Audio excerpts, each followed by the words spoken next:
Hello, welcome everyone. Welcome Shashi sir.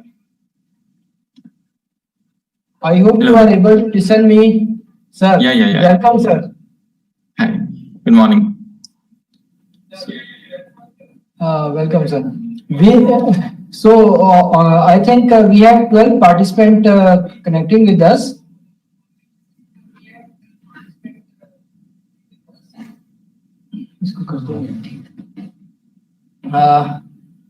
Sir,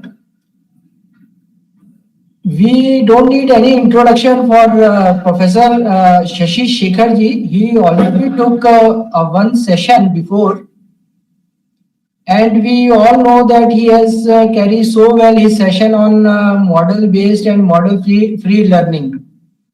So let us continue the journey with Dr. Jha on deep reinforcement learning.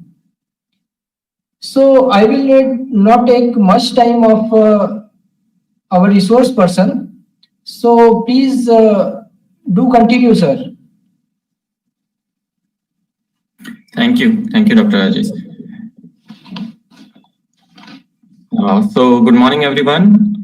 Today we are going to discuss about deep reinforcement learning, and it is this conference will now be recorded. And this deep reinforcement learning will be kind of continuation of whatever material we have actually covered. So I'll do a quick recap of whatever we had discussed, right? And then we will delve into more deeper into how deep learning, meets with reinforcement learning, and what kind of new performances or new advanced models that has been designed. So let's begin. Just give me 1 second.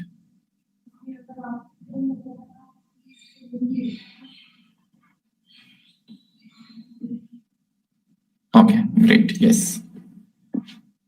So I hope you remember what is reinforcement learning. So in reinforcement learning, we have this agent, and what this agent does is this agent takes actions on the environment using something called a policy, right? We denote a policy using a pi, and policy is like a function, okay, where for each state you get the probability to take an action.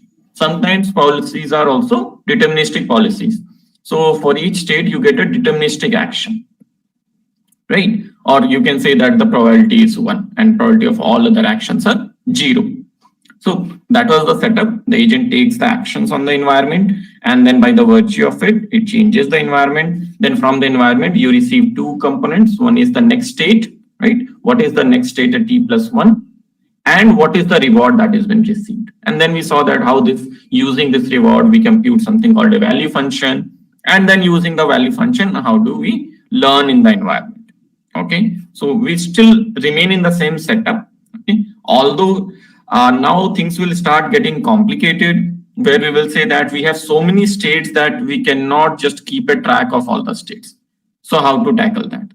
You can also have a situation where you have so many action, like a continuous action space, right? Your action can vary maybe from plus infinity to minus infinity, right? So you can, all the values here may be one action. So if you have such huge action spaces, or you have very huge state spaces, okay, how do you right Hitesh, with function approximation? So we are going to touch upon function approximation, and then moving on with that, we will see that how deep learning helps us doing function approximation. So again, this is again a quick recap that we describe the whole reinforcement learning problem into using a Markov decision process setup, where we have a set of states, a set of action, a transition model that tells us that from given a state and an action, what is the probability to go into the next state, and a reward function. We have already discussed that. and also you have this start state or a distribution over the start states. And there may be some terminal state or there may not be. But for most of our discussions, we are assuming that there is always a terminal state. Like everything is in terms of episodes where there is a start of the episode from some start state, and then there is an end of the episode in some terminal state. So we are assuming that. Then the basic elements of RL, we discussed already, right? There was a policy which determines your agent's behavior. And again, same thing, pi. Then the reward, which is very much immediate, right? So we do get immediate rewards, but the decisions that we are going to make will not be very greedy just based on the current rewards, but on something called value function. What are these value functions? These value functions tells me that if at time t I am in some state st, right, and my terminal state is some s capital T at the last time step, then from the current state, whatever trajectory I choose to reach this last state, means whatever decisions I'll make to reach this last state, right? While going to this terminal state, how much reward I can achieve, or what is the maximum amount of reward that I can achieve, and that is what we termed as value function, right? So it is a collection of all the rewards at t+1 till r capital T that is into the future, right? I'm currently here in this time step st, and I want to know that going into the future till the last state, how much reward I can receive. So that is called value function. And also we discussed something called the model of the environment, which is basically your transition functions, right? The model of the environment tells you, given the current state, current action, what is the next state you can go to, and meantime, so what is the reward you can get if reward also has a distribution. We are not assuming that reward has a distribution currently, okay? But then later in the discussions, we actually get rid of this assumption that we know the model of the environment. So we had discussed something called model-free methods, right? And in model-free methods, we had discussed something called Q-learning method, the last one that we discussed, which is a TD method, temporal difference method, right? Here, what we do? So we get rid of the model of the environment. We have no knowledge about the model of the environment. We interact with the environment, right? So we take actions in the environment and then see what is the next state and what is the reward, and we record that. And we keep on recording such kind of interactions in every episode. And using these interactions, then we try to find these Q values and value of the states, right? QSA and value of the states. And we have already discussed, if you know these values, you can always derive your best policy pi. So if you know the optimal V value or Q value, you can always derive your optimal policy. Okay. So yeah, and quick recap about the equations, right? Yeah, again, today's material will also be technical, so be prepared for that. So we had defined, so it is just the definition of return or goal, which is nothing but sum of rewards. And then we have this parameter. This parameter is called the discount factor. Right? We keep discounting the future rewards, right? So that we can bound the whole reward. Okay, we had discussed this. So this defines the goal of the agent, which you can write it as a summation from k equals to 0 to infinity, gamma raised to power k, and this whole reward term. And now once we have defined the goal, an expectation over this goal. What is the expectation? Means on an average, every time you reach a state st, on an average, how much of this goal you can achieve in different episodes. Okay, that we use to define our value function v of pi, which is just an expectation over g of t starting in given you're currently in state at time t at s, right? And this is the same definition here. Okay, so what is this expectation? You know, right, how to get rid of expectation. Expectation is nothing but you would try to sum over all the probability of value of xi multiplied by xi, where this inside quantity is xi. What is this probability? We have discussed this using the Bellman equation, if you remember. Okay, don't remember? Okay, no worries. Mostly we'll try to concentrate on Q learning methods today. So even if you don't know the Bellman equation, it's okay. Or don't remember the Bellman equation, it's okay. Similarly, we defined Q functions. Q functions is nothing, but here not only the state, but we also fix the action, and everything remains the same. Okay, and then this was the Q learning method that we had discussed in our last lecture, where we update our Q estimates, we call, which is nothing but the value function for state and action pair. Okay, so for each state and action pair, we define the value function, and that we update based on our current estimate of that Q function plus alpha times, okay, the reward that we can get after taking action 80 plus gamma times we take a max over all possible next Q function, right? So whatever are the possible Q function in the next state st plus 1, we take a max over that minus the current Q function. This is also called TD error. Okay, this whole thing is also called TD error, right? TD error, and that is what you are doing, right? You take your current estimate, you choose some alpha, let's say you choose alpha equals to 0.5, right? So you take your current estimate, you choose some alpha, and then multiply that alpha with your TD error in order to update your current estimate. And this is how you learn. So here learning means estimating the perfect Q values. Okay. Right. Now let's begin today's lecture. This till now it was all only the recap, right? So what happens in Q learning is what we discussed, that you have to find all the QSA values, right? How many QSA values will be there? Let's say number of states S is M. There are M number of states and number of actions are N. Okay. So how it will look like?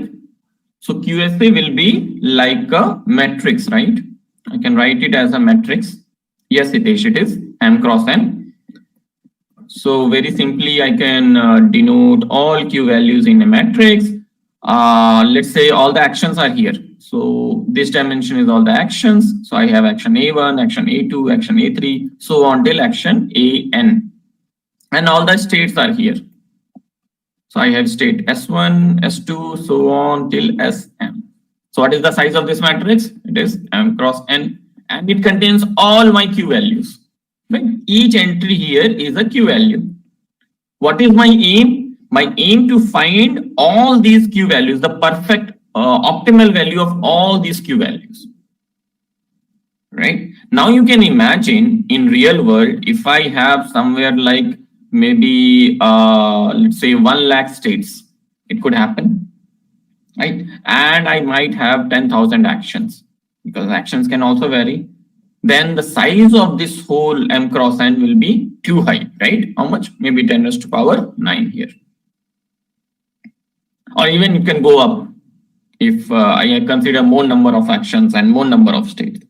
Now, maintaining such a big matrix in the memory itself becomes a big trouble, because maybe sometimes your computer will say RAM is not enough. Right here, all these values are maintained in the memory, right? And because you're doing the computation continuously, so that becomes a problem for us, because in real world, number of states, number of actions will keep on increasing for very complex kind of problems.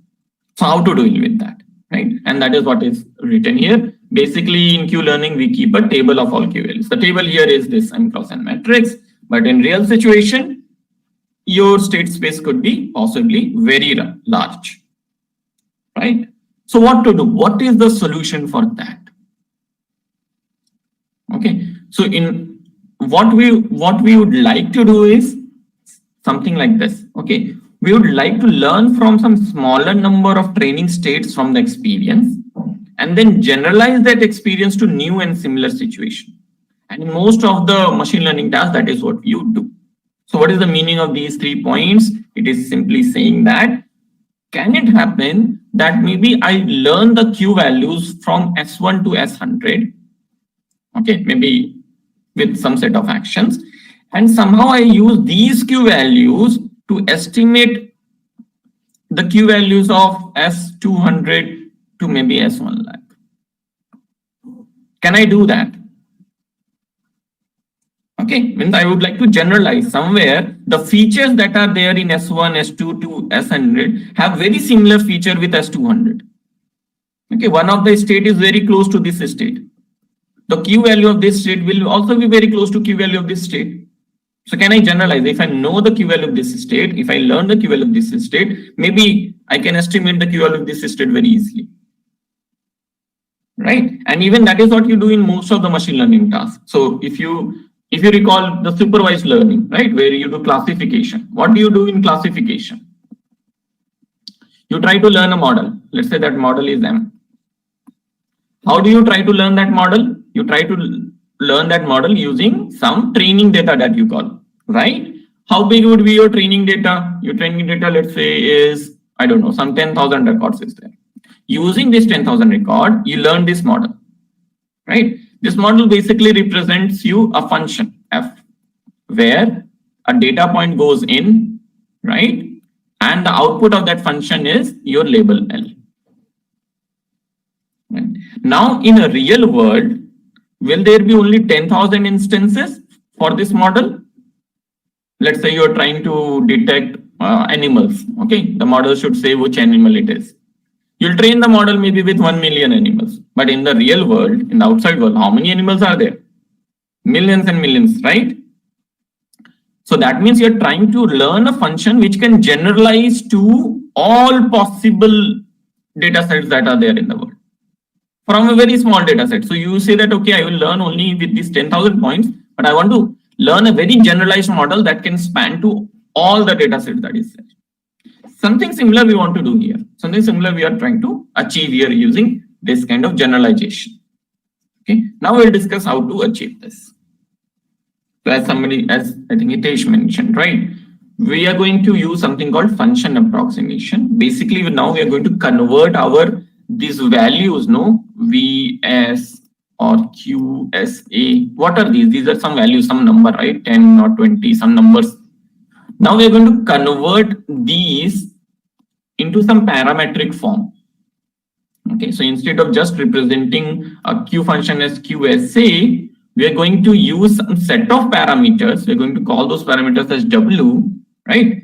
And we are going to construct a function using these parameters. Okay, and then we are now focused on approximating that function in order to get these values. One little bit complicated, but what I mean to say, maybe it will become clear in 1 or 2 slides now. So what we are trying to do now is we are going to associate a set of parameters W with our value functions. Okay, and we are going to use this parameterized value function in order to approximate our real value functions. Okay, I give you an example. Okay, let's say let's think about the XY plane. So you have this X and Y. Okay. Maybe here it is 50, 0 to 50, and here it is also 0 to 50. If I ask you to learn all the value, right? Let's just concentrate on value. The value function for this state space. How big is the state space? It's 50 cross 50, right? Means the total number of states that are there here is 50 cross 50. 2500 states are there, right? So if I ask you to learn the value function here, you have to learn the value of from S1 to S2500. For each state, you have to learn a value function for each state here. Okay, now let us try to parameterize this value function. Let's say that I can design a function f, okay, some function f, which takes some features as input. Okay, so let's say I'll write x and y. So let's say I'm saying that I can design a function f, and the output of that function always gives me the value. So I don't have to store all these 2500 values. I can always design a function f that can give me the value of any state I want. Okay, and in order to design that function f, I'm going to use some features from this environment. What are the features? Straight away, my features would be the X value and the Y value. Okay, and then I am going to use some parameter. So let's say the parameter will be W1 and maybe it's linear W2. So if you give me any X and Y, okay, and if I have the perfect parameter W and W2, I'll put everything in this equation. This is my F equation, and I can give you your value function, where S is now represented by X and Y, some features.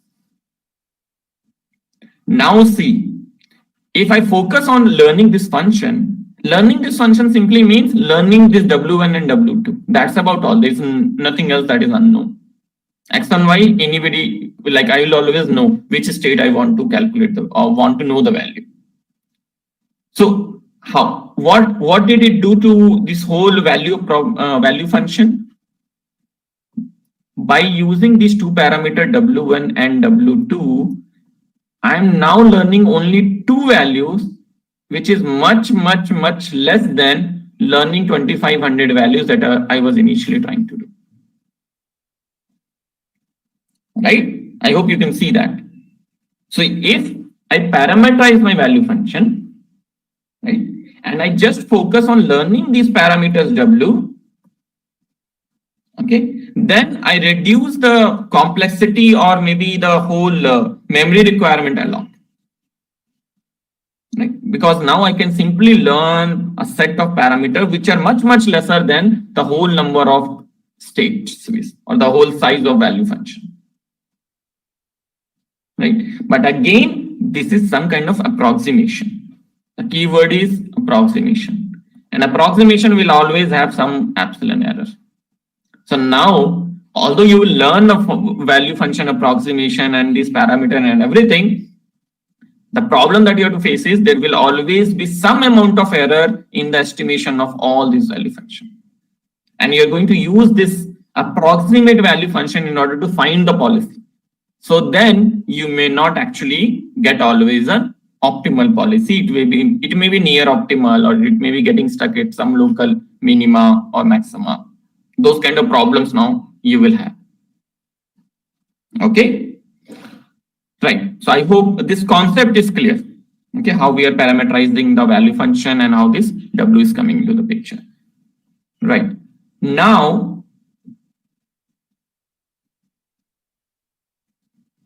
what we can do is we can now utilize your supervised learning approaches, right? Once we parameterized, we can now utilize your supervised learning approaches to learn these parameters. How? You definitely will ask me how, right? That how you can utilize suddenly. Let us say that in this big state space, somebody told me, okay, let us just assume for time being, somebody told me the value of some 100 states. Somebody gave me the real value of some 100 states. Okay, so out of this whole 2500 or maybe 1 lakh or 10 lakh state space, somebody gave me the value of some 100 states. Right? Now, what is the function? The function I'm trying to learn is, right? So this is the function I'm trying to learn, right? W1 x plus W2 y.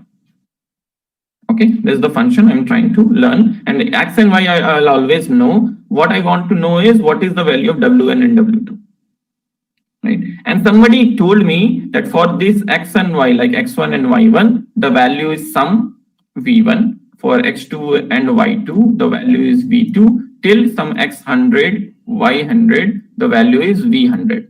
This I know. Now, many of you can imagine that this is like a regression problem. Currently, it looks like a regression problem, right? You have your features and you also have your dependent variable value, and then you just want to learn two parameters. This is a regression problem. You can now put it into a simple linear regression setup, and you can learn the value of W1 and W2. Right? If using these 100 values, I learn the value of W and W2, that gives me a lot of power. Once I know W1 and W2, you ask any value function in this whole state space, I can tell you that. You just give me X and Y and I'll give you the value function. Right? Made our life easier. Okay, so that's the kind of setup now we are looking at, where we have like some smaller number of state space value we'll try to focus, but now by learning this parameter, we can generalize to the whole state space. Okay, right. So for this part, for using our parameterized value function, now we can actually utilize a lot of available, off the shelf supervised learning approaches. And here your deep learning comes in picture actually. So most of you can imagine that these set of parameters could be your neural network weights, right? And these are feature values. So you input the feature values into a neural network, right? And try to learn the neural network weight to predict maybe some of the value functions, right? You calculate the loss based on some of the value functions. If you backpropagate on that loss and then try to optimize on these weights, ultimately you will have a neural network model where if you provide the features of your states, it gives you the value function,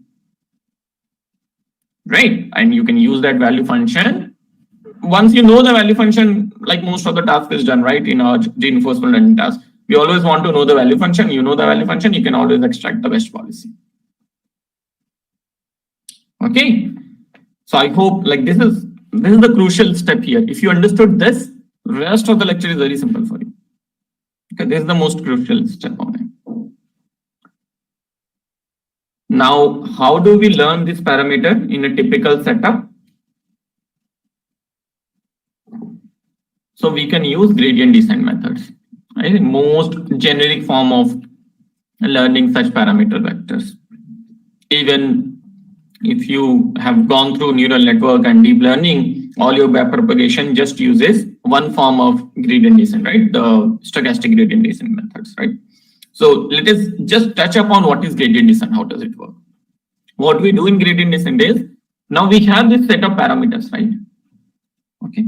So we define a performance objective, another function, a performance objective on this set of parameters, right?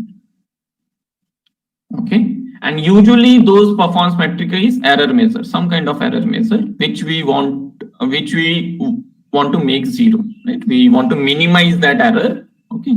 So we calculate that error, we put it in the performance measure in terms of the parameter W, and we try to minimize it to zero. Usually that is what happens.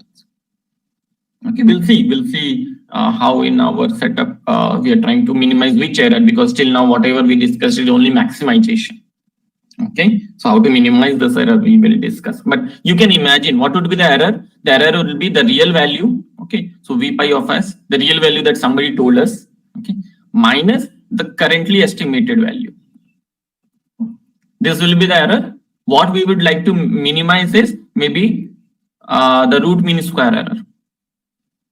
Okay, so we just squared the error. You can take a root of it and the mean of it. Okay, so we'll try to minimize such an error.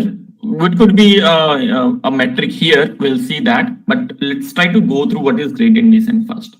So once you have defined such a objective for your problem, for your set of parameters, the next thing you do is you calculate the gradient of your objective function. Okay. Now this W is a vector, right? This W involves a lot of parameters, W1, W2 till some WK. Okay. It could have a lot of parameters, depends on the number of features that you have in the system, or even may not depend, like in neural network, you have millions of parameters. Okay. So what we do is we take this performance measure and we calculate the gradient of the performance measure based on this vector W. So basically, whenever you are doing that, you will calculate a partial, a column vector of partial gradients, like partial derivatives. What does that mean? So gradient means nothing but this kind of a column vector where you are differentiating your performance measure with each component of your vector. Okay, so this is how your this gradient will look like. So this gradient will always be a vector again, right? This gradient is the vector. What does this gradient represent? Or what does this vector represent? Now it is a vector. You know, vector gives us a direction, right?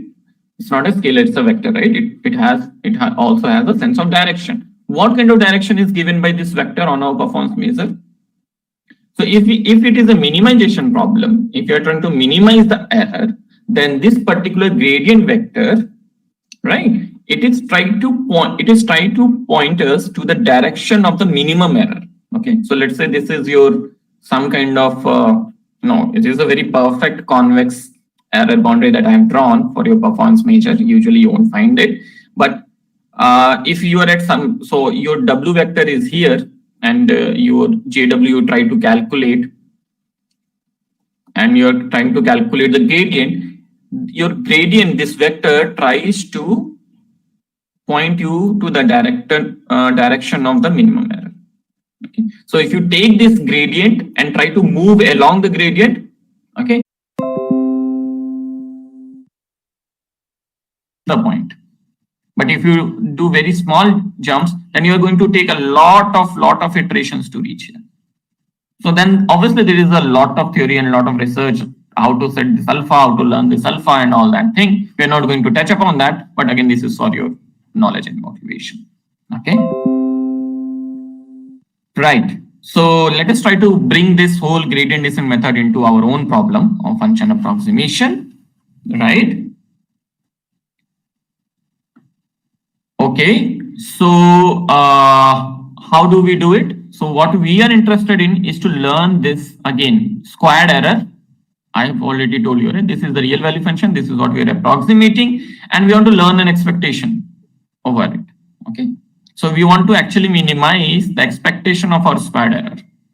Why the expectation? Because again, in every state, you can take multiple actions in each episode, right? So you're basically, you'll be looking into an average kind of error.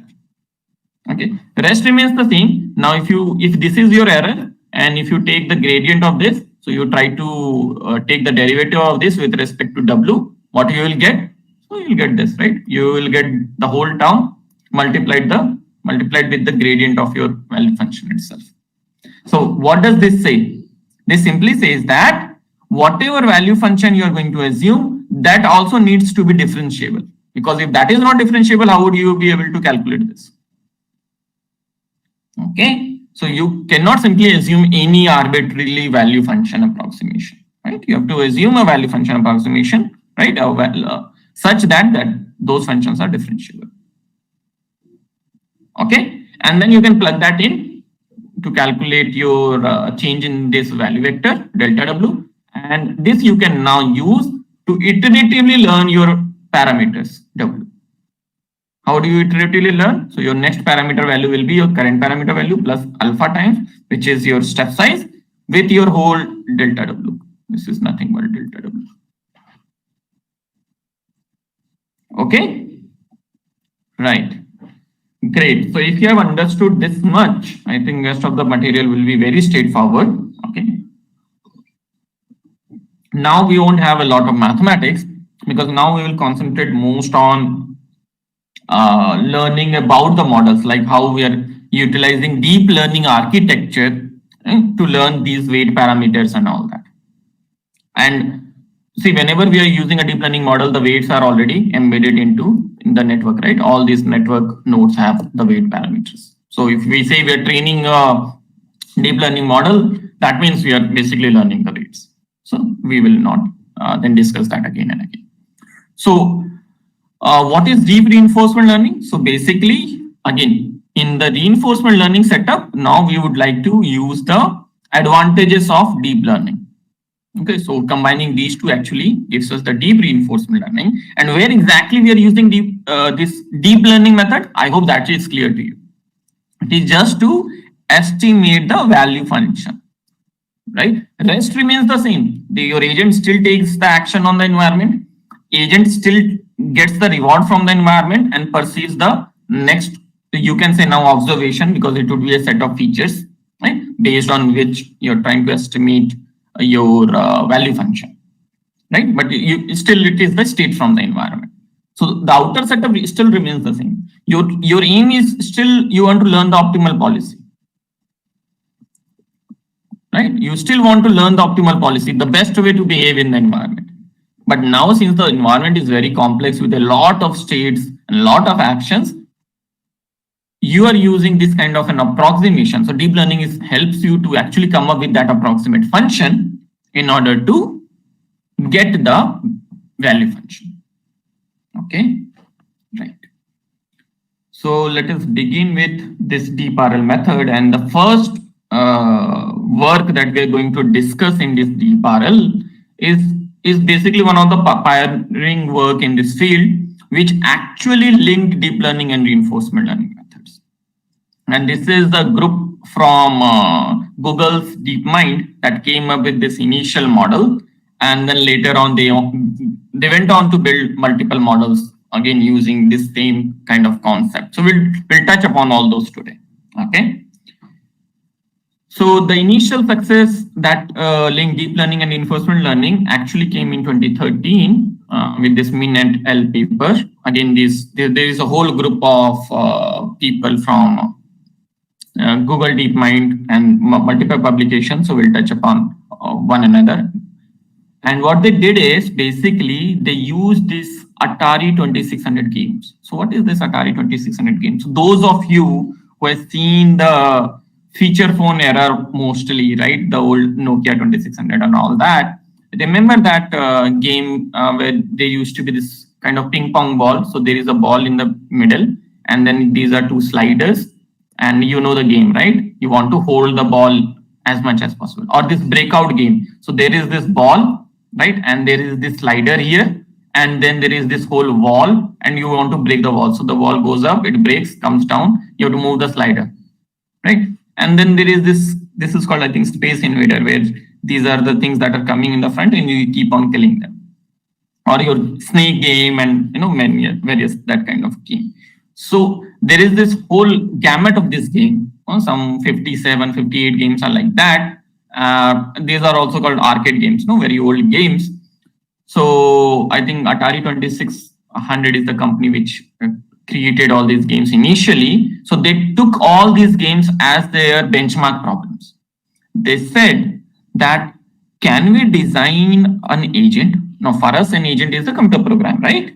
An RL agent. So they said that, can we design an agent that can play all these games? Okay. But we will not give that agent any specific information about any game. Just like humans. As humans, if you give us these games, first we'll try to play the game, we will fail, but after some time we'll develop expertise and we'll become expert in all these games. But our algorithm is only single, right? We are not training ourselves again and again for different games. So these people also came together and they said that, can we design an algorithm where we will not give any specific input about the problem, and the algorithm itself has to figure out, right, what are the features in the environment and how they can use that features to become experts in those problems and solving those problems. Okay.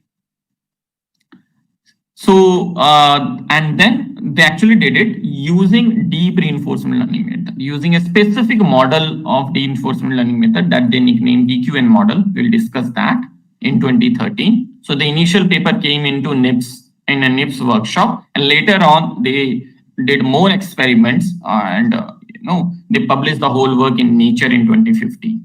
And then, yeah, this was the time around when a lot of interest came into this deep reinforcement learning methods, that people started discussing about deep reinforcement learning and what it can do, what it can't do. Okay. So it's very recent, just some 5 years down the line, you can see the whole thing started rolling. So we'll discuss this work, like what was this work, what was this DQN model, what were the issues with DQN model and all, and then we will see that what are the recent advancement that was done on the DQN model. So the first model that was designed was called Deep Q Network model. As the name suggests, Q network means you can now imagine it is using somewhere Q learning setup, right? Somewhere it is trying to use Q learning with obviously deep learning methods. Okay, So they use deep neural network for value function approximation. What kind of value function we are saying here? QSAs. Okay. Then second thing is no prior knowledge. I think we have already touched upon this. So they said that the algorithm only sees the RGB matrix of the pixels, what is on the screen, whatever is the game. The algorithm only sees that game. So they provide that RGB matrix of the pixels as the input, okay, in the frame as states, and change in the score as rewards. So then all these games have some scoring, right? So all those change in the score was only the reward. So if you are getting less score, that's negative. You're getting positive score, that's positive reward, and no other information was given. Okay. Then whatever the actions were the joystick inputs. So whenever you play such games, usually you play with a kind of joystick where there are multiple, you can go front, back, 4 directions. I think you can go also in the middle. And then there's some. So I think they had only a total of 16 functions that are available to play such games. Now all the function may not apply in all the games. Like some games only apply only use 4 actions. Some game only use maybe 10 actions. But in total they had some 16 actions. So you can see the action space is quite discrete. Only 16 actions are there. Right? Then this RGB matrix that they were using as state information, they removed all the color information from this, just to again simplify all the processing. So only grayscale images were used. And another thing that they did in order to construct this DQN model is they used a sequence of 4 previous frames to represent a single state. What is the meaning? So let's say you have a current frame. Let's say it is a breakout game. So your slider is here, the ball is here, and then you have the bricks here. This is a single frame. Now looking at this single frame, can you tell me in which direction the ball is going? Is it moving up or is it moving down? Or in which direction? Can you tell me? No, right? From this single frame, you can't have that information, because what the information that you're asking is kind of a vector that you want, right, in some direction. We don't have that here. It's only partial information that is available in this frame. But if I give you 4 frames, 4 previous frames, so I'll just give you the frame just before this. Maybe the slider was here and the ball was here.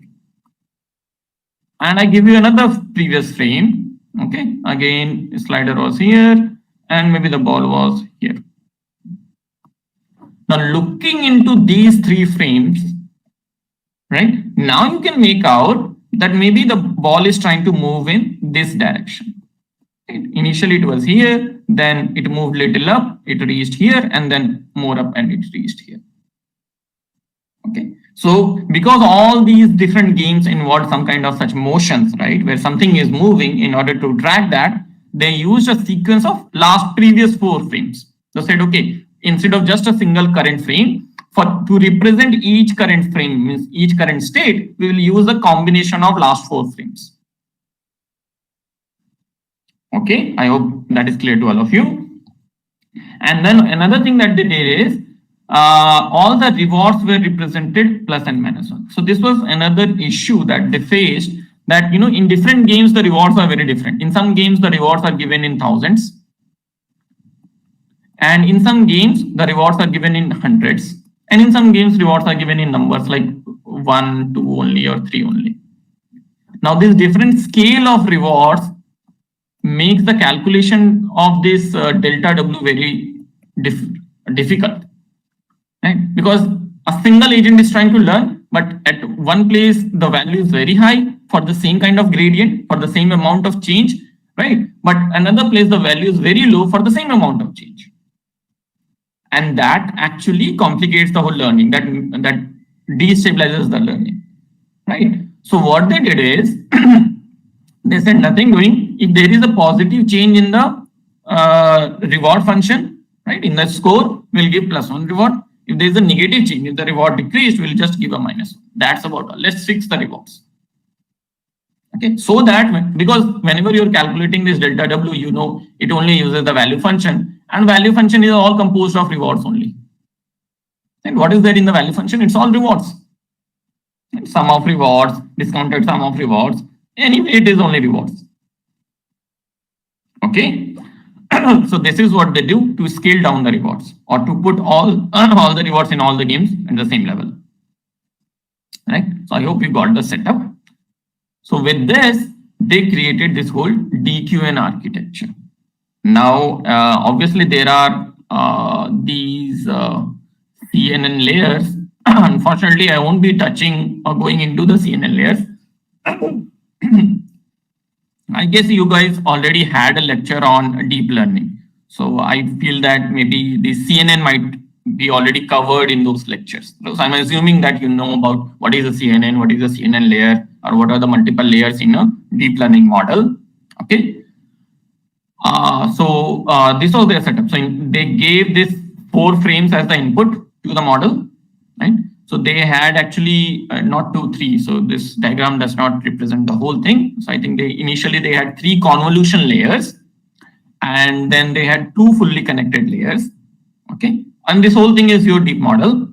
And final output was 16 QSA values. Why 16? Because there are 16 actions. And what is the state? Whatever state you're inputting is the state.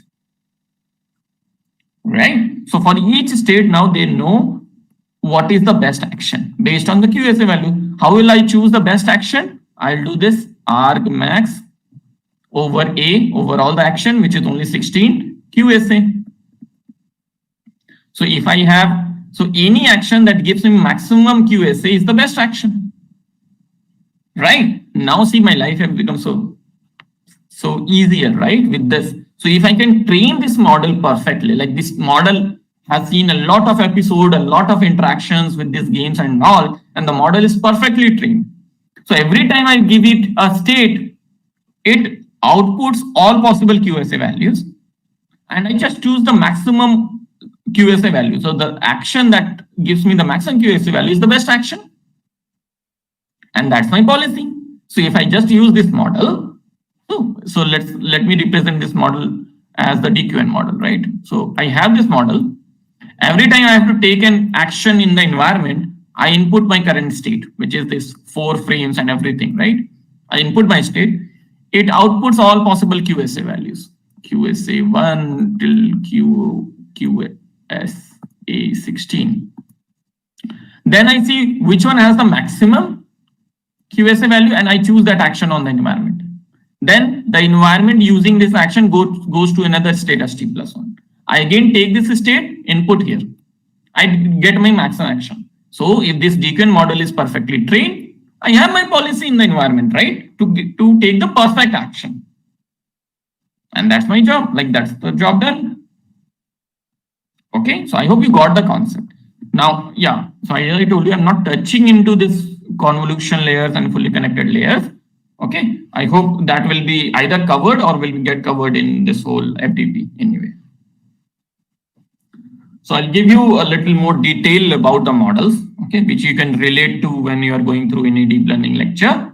So here, yeah, this is clear, like we had a stack of 4 previous frames.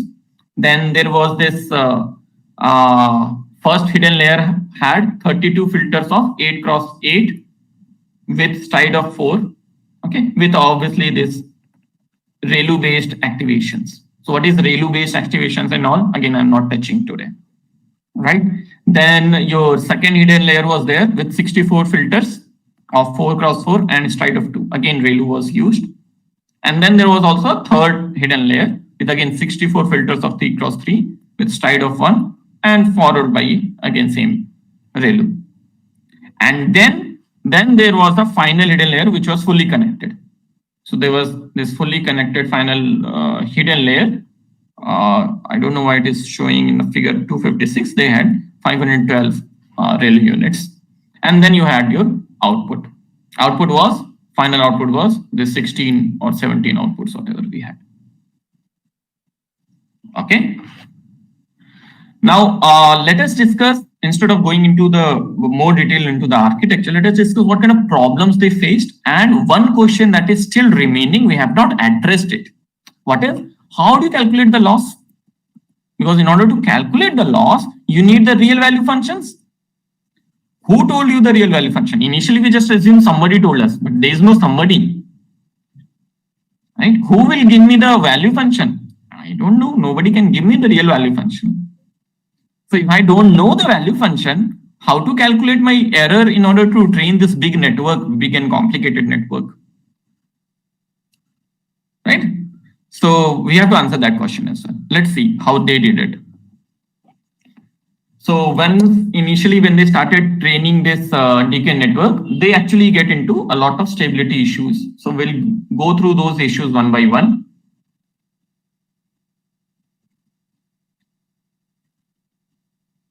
So one issue was, see, the data that they generated by playing a game was a sequential data, and all the successive samples were very much correlated.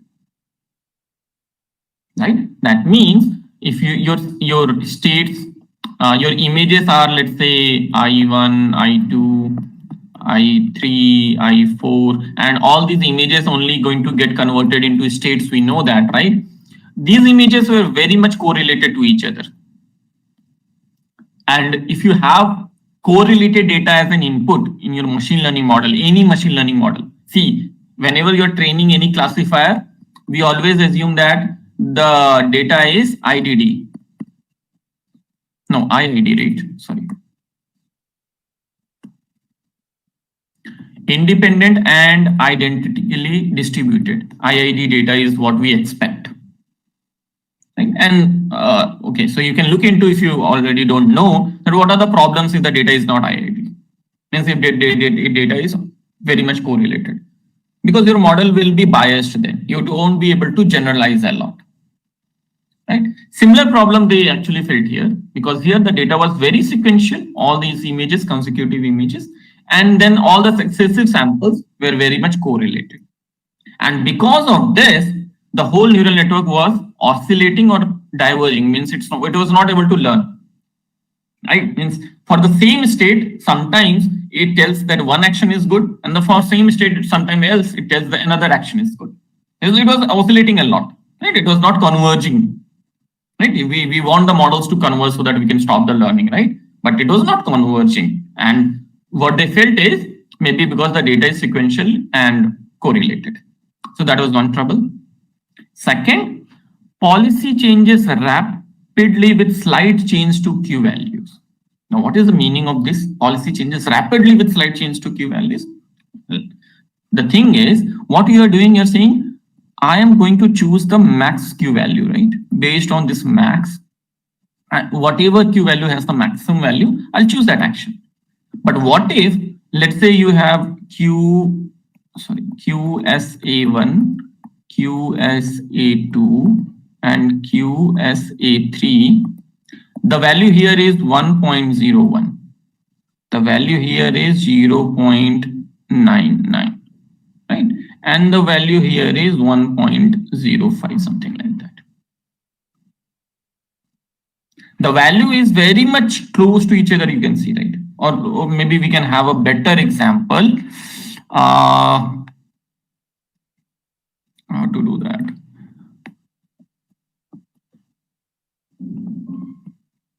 Or maybe we can just take this example. So what I want to tell you here is that maybe if last time, let's say the value here, okay. Let's say the value here was 0.98, right? And this was 0.99, and this was maybe, this is even lesser. Let's say this is very low, 0.7. Okay. So which action you will choose? You'll say, I'm going to choose this action because this has 0.99 value. Well and good. But in the next iteration, obviously these Q values will change a bit. So in the next iteration, the Q value changed very little bit. So this became, instead of 0.98, this became maybe 1 point, just 1 point maybe. And this remained the same. Now suddenly you're saying that because there was a 0.02 difference, A1 is a better action than A2. Is it true? And obviously in these models, the Q values, like you can have a lot of decimal places, like even at the last decimal place, there is like after 5-6 decimal places also there is some change. You say, oh, the max has changed. Your max operator will give you different answer. Right? And this will change your policy because now you're choosing a different action. Although the value function has just slightly changed. Right? So that also created a problem. Okay. So that is what is the meaning of policy changes rapidly with slight changes to Q value. Even the Q values were just varying minutely because of this max operator, the policy will change. Policy is what action you will take in each state. So that created another problem. That is, policy starts oscillating. Right? Oscillating means maybe again at a time in the same state, sometimes A1 is higher, sometimes A2 is higher, it is oscillating between A1 and A2. And why it is oscillating? Because there is a very minute change that is going on. Right? So I hope you got this.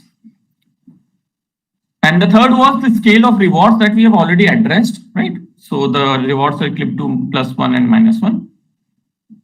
And the scale of Q values were also unknown. Right? So scale of Q values means in different games, right? We had multiple games, right? In different games, how much will be the scale of Q values? What will be the value? Like whether the Q value will lie in the range of 0 to 10 or maybe 0 to 100, we don't know. Such things are also not known. Okay, and because of this, the gradient can become unstable when you are doing this whole backpropagation because you are trying to learn in different games. It's not only a single game where you're trying to learn. Without any prior knowledge, you have to learn for all the games. Okay, so now let us see how in this paper they get rid of all these kind of issues. So the solution that they arrived at, the first thing that they did is they, instead of having a single DQN network, whatever we discussed, right? This was the whole network, right? Yeah, this was the whole DQN network, right? Instead of having a single DQN network, they created 2 copies of the same network, exactly same network, everything was same. One of the network they called Q network, another network they called a target network. Okay, now we will see that how they use this Q network and a target network, but this was one of the solutions. Second thing they did is they froze the parameters in the target Q network. This target network that they created, okay, let's just call it target network. Okay, so this target network that they created, whatever they were the parameters, no, all these W1 to I don't know Wn in this target network, they didn't change those values. They froze those values. Not for the whole experimentation, but we'll see how long they froze and what they did. But this is another thing. Then they use something called experience replace. This is to get rid of that problem of sequential data, where the successive data samples were very much correlated. So we'll see that what is experience replay. And finally, clipping the rewards to sensible range, that actually helped to find the range or put these QSA values in a particular range. Okay, so this we don't need to discuss. I think this is coming again and again, but yeah, we need to discuss what is the target network, how it is helping, and then what is this experience replay. Okay, so they created 2 separate networks, and they did it in order to actually freeze their target, the ground truth targets. See what was happening. So okay, so one thing it comes later though. Okay, so in order to calculate the loss function, okay, they use what is called Q learning. Okay. What is the error in Q learning? They simply said whatever is the error of the Q learning, we will simply learn on that. Let us try to optimize that error. Right? If you remember the TD error in Q learning, what is the TD error? TD error was RT plus 1, right, plus gamma times max over A Q of ST plus 1 comma A minus current QSA value. And this is the error. Now the problem was The problem is all these Q values are parameterized. Right? Yes, this is the temporal difference error. Okay, so they said that we will learn on this error. We'll try to calculate all, because this delta W uses this error. We'll use this error, the square of this error and everything, in order to back propagate into the network. Right? The problem with this is this Q value also depends on W, and this Q value also depends on W, which you are trying to learn. Right? You use the network to give the Q values, and then you calculate the error and back propagate. But your ground truth here, which is the part of the target, and your current value, which you are trying to predict, both. So you have a biased target, because your target or your ground truth also uses the same parameter that you are using to calculate your current value. And because of this, it creates a kind of race condition. You're trying to achieve this QSA value, but by the time you reach to this QSA value, this QSA value has moved to some other value, because your W parameters are always updating. So your target is not fixed. You're chasing a running target kind of thing. And that becomes very difficult to learn, right? If you're trying to chase a target which is continuously changing.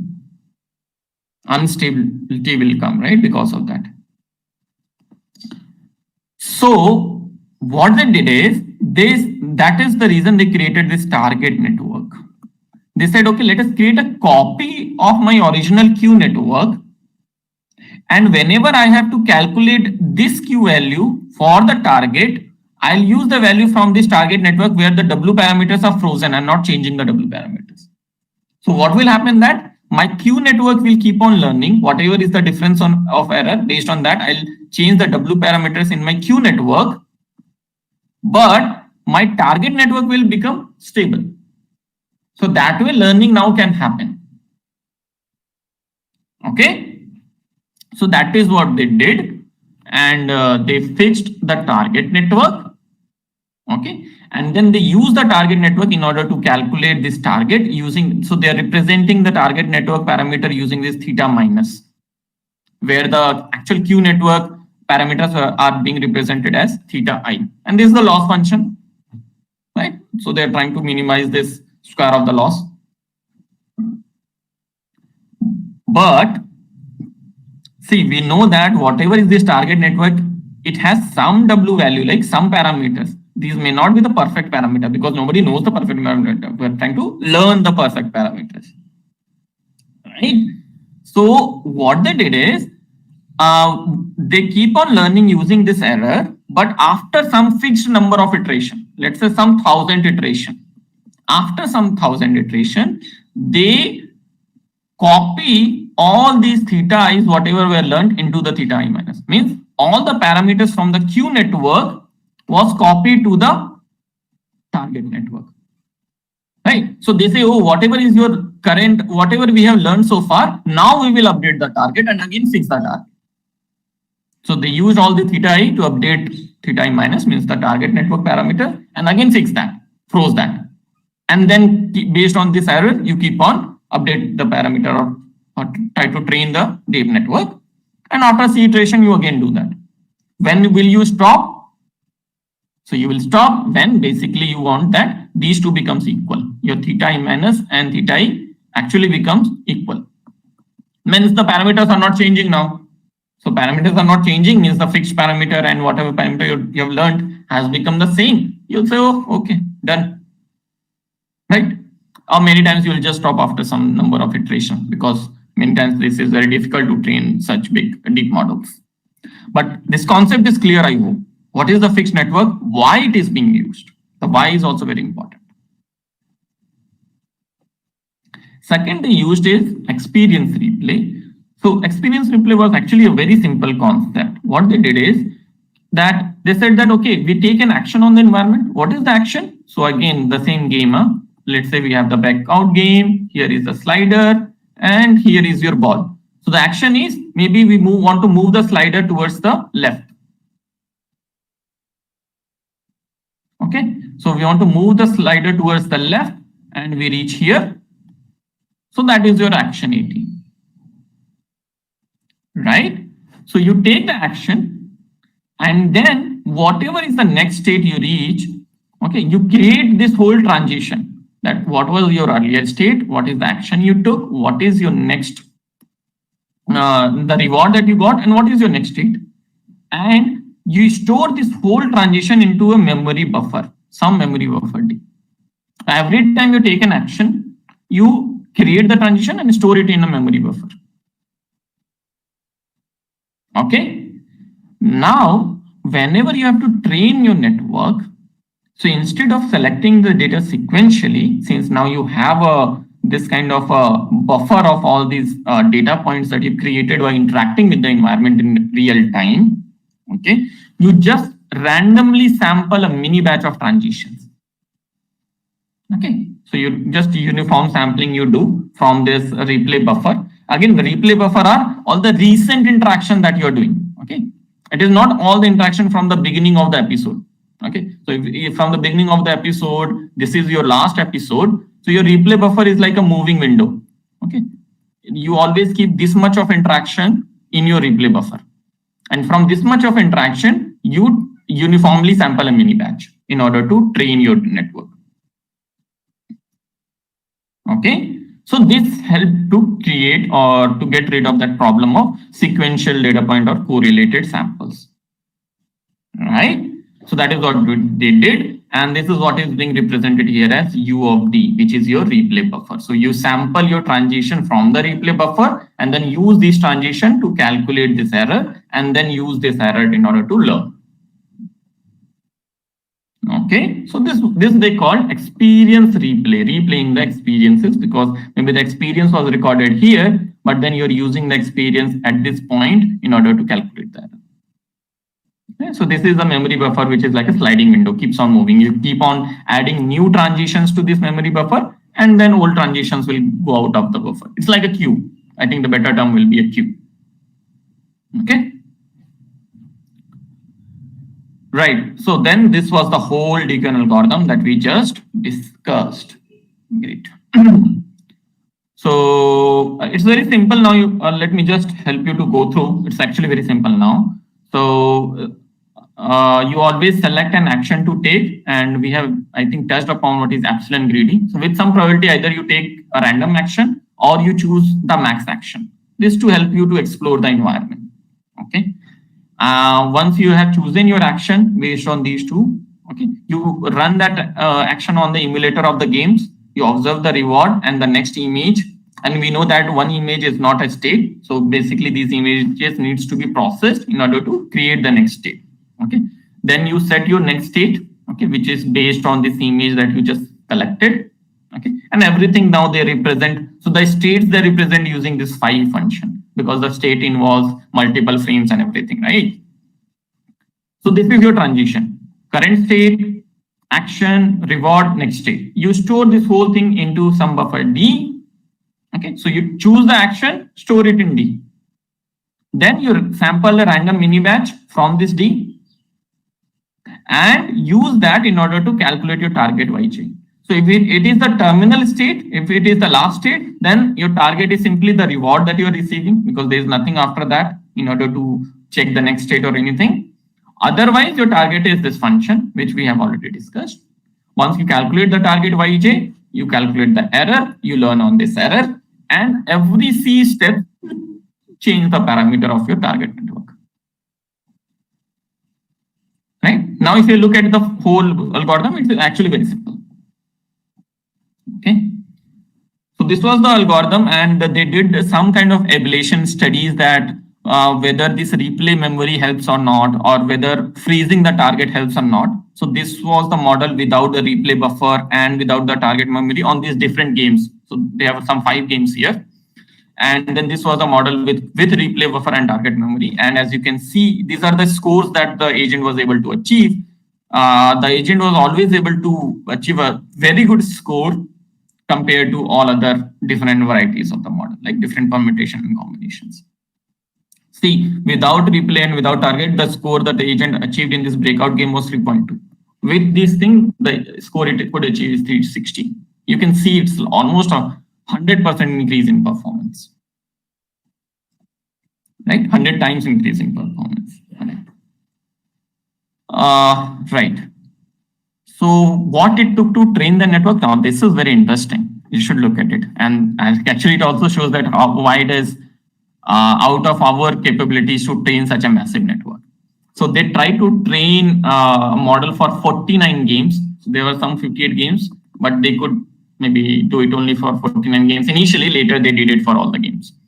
And they used this RMS prop algorithm on the mini batch in order to learn. So the mini batch size was 32. So at a time, they will just choose these 32 samples.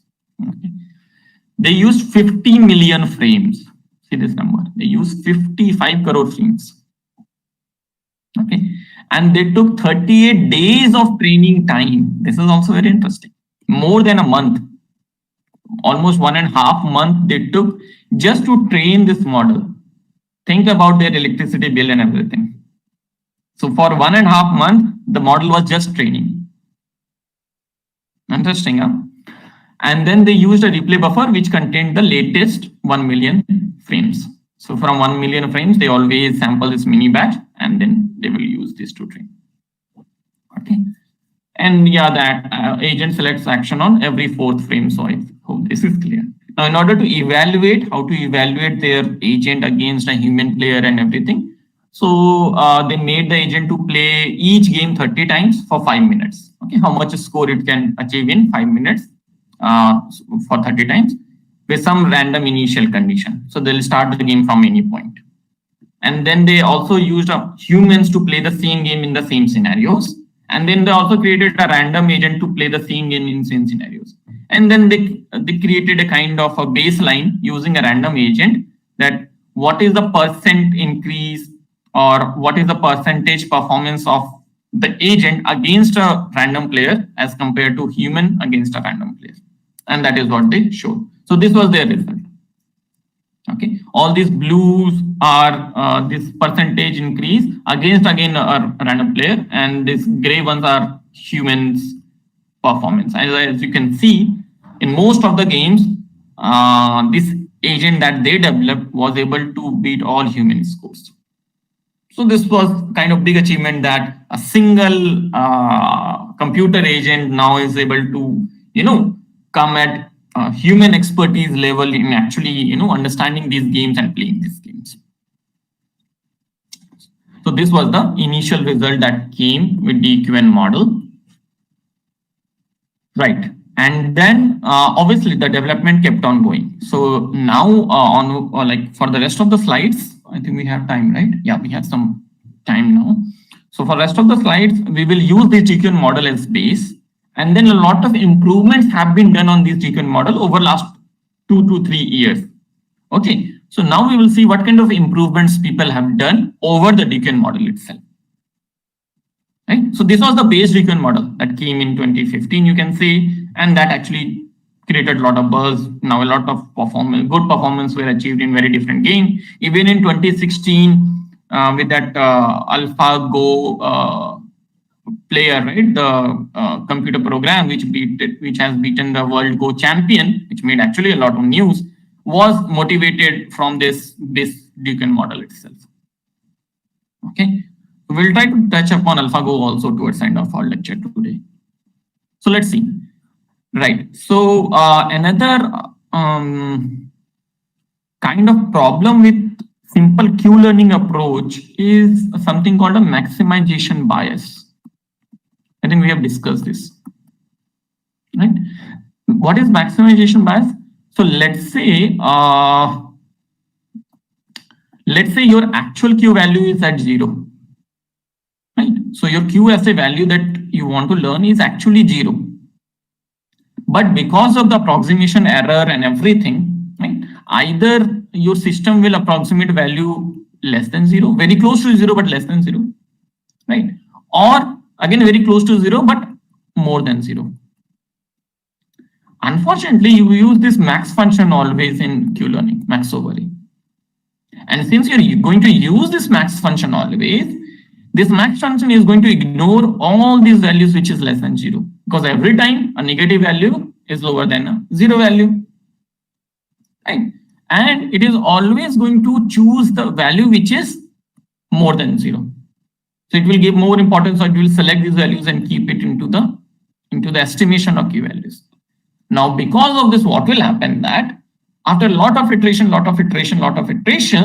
with a lot of samples, and because all these values are always neglected, your system will learn a Q value somewhere here. So the real Q value was actually 0, but your system learned a Q value, let's say maybe 0.2. Right? And this happened because your system has this maximization bias. Right? Because you always choose a max value. Okay. Now this is troubling because your system, even the algorithm has converged, did not learn the actual Q value. It learned a wrong Q value, which is very close, maybe close to actual, or may not be close to actual. Right? And this whole thing happened because of this maximization bias. So in 2010, this Hazell's paper came and they tried to solve this maximization bias problem using something called a double Q learning method. And it is very simple. Okay. In double Q learning, what they do is they say that instead of maintaining a single Q table, now this is for simple Q learning. Let's think there only the simple Q table and everything is there here. So they said that instead of maintaining a single Q table, let us maintain 2 Q tables for the same state space and access space, right? A same copy of 2 Q tables, exact copies. Okay, but whenever we are calculating our updates to the Q function, okay, so if you want to calculate the update using the Q1 table, you use the target values from Q2 table. And similarly, whenever you want to calculate the update to Q2 table, you choose the value from Q1 table as the target. And you do the update with 0.5 probability to both the tables. Right? And they showed that just using this kind of a method, they were able to get rid of this maximization bias. Okay, so using this concept, again, we can improve some kind of such maximization bias in our DQN network as well. And that is what they did. They called it double deep DQN network. Okay, deep Q network is known to you now, which is DQN. The double means because of this update, double kind of update. Oops, sorry. This double kind of updates. Okay, and see here actually implementation of this double DQN was very easy because you already had 2 networks, right? You had a Q network and you have a target network. You already have 2 networks. The only thing you have to do is now, initially, earlier you're freezing the parameters. Now you will say, oh, no, we'll not freeze the parameter. We'll keep on changing the update equations with probability 0.5. Okay, so the only change that they did in the DQN model to implement or came up with this another paper in 2016, again, same people Hazell, is change this equation where how you're calculating the target. So you're calculating the target using the parameters of your fixed Q network. Instead, now you calculate the target. So you use this function where the max actually goes in as in our DQN paper, and you choose the action based on other network and you calculate the Q function based on other network. So both the networks are involved in order to find this Q value, target Q value. Right? The value, the exact value is still chosen based on the fixed network minus, but the action, the max action is now chosen based on your original network. Right? So they implemented this and this came as the deep DQN model. Okay. And then this was the result. You can look into the result and they could show a lot of improvement over the earlier results. So they simply compared that model with the base DQN model itself. Okay, and they added more games. So some new games are also added. So this was done on 57 Atari games instead of 49, and lots of training time and everything. But this model was much better. Right. Second improvement that was done is with these experiences, right? Remember what we just discussed? We were storing the experiences into a replay buffer D. And then how we are choosing the experience in order to learn? We said we are doing uniform sampling. Then people said, is uniform sampling good? Because see, whenever you do any task, there are some experiences which help you to learn a lot. And then there are some experiences which are okay. Like they don't help you to learn a lot. They just help you maybe a little bit. Right? So they said that why not we focus on the experiences, all these experiences that we are recording, why not we focus on the experiences which has more value, means we can learn a lot from those experiences instead of just closing our eyes and learning like anything. Okay. So if you try to guess which experience will have more value than others, so instead of just closing your eyes and doing a random sampling of all the experiences from this replay buffer, replay memory, they said that no. Now we will rank the experience based on their value, some kind of value we have to associate, and then we will choose only those experiences which has more value, because then we can learn very fast. Because see, you saw the training time, right? 38 days, that was too much. So how can we reduce that? So we can reduce that if we learn on only those experiences which has more value, right? So that is what they did. And so I'll skip this slide. And the model that they designed is called prioritized experience replay. So you set some kind of priority with your experience replay. Okay. So now how do you set a priority? Obviously, you have to come up with a priority function. So they designed a priority function which is based on the error, and it makes sense. See, the action on which you are taking you are making a big error. That means you have learned very little about that particular action in that state. Right? So any action that has a bigger error, you have to learn from that action, or you have to learn more in that state. Right? So that is what they did. They used the DQ and error in order to design the priority function, and then they use that priority function in order to select experiences from the replay buffer. And then this came as another model called prioritized experience replay. It came in ICLR 2016. Again from the same group. So you can see different names, but if you see the group, it is same Google DeepMinds group. Okay. Right. So different variants. So they actually came up with two different variants. Again, this error is your TD error only, the DQN error that we discussed. So they designed two kinds of variant based on this error function in order to choose the experiences. So they did it basically to compare only that how these variants help the agent to learn. So which variant is better? Okay. And this is their model. The only difference they use again the double DQN model. The only difference here is, this thing. They sample now the transition using this priority function. Rest actually is same. Okay, this was the major difference. That how do they choose the experiences from the experience replay. I'll skip this. What was important sampling in that?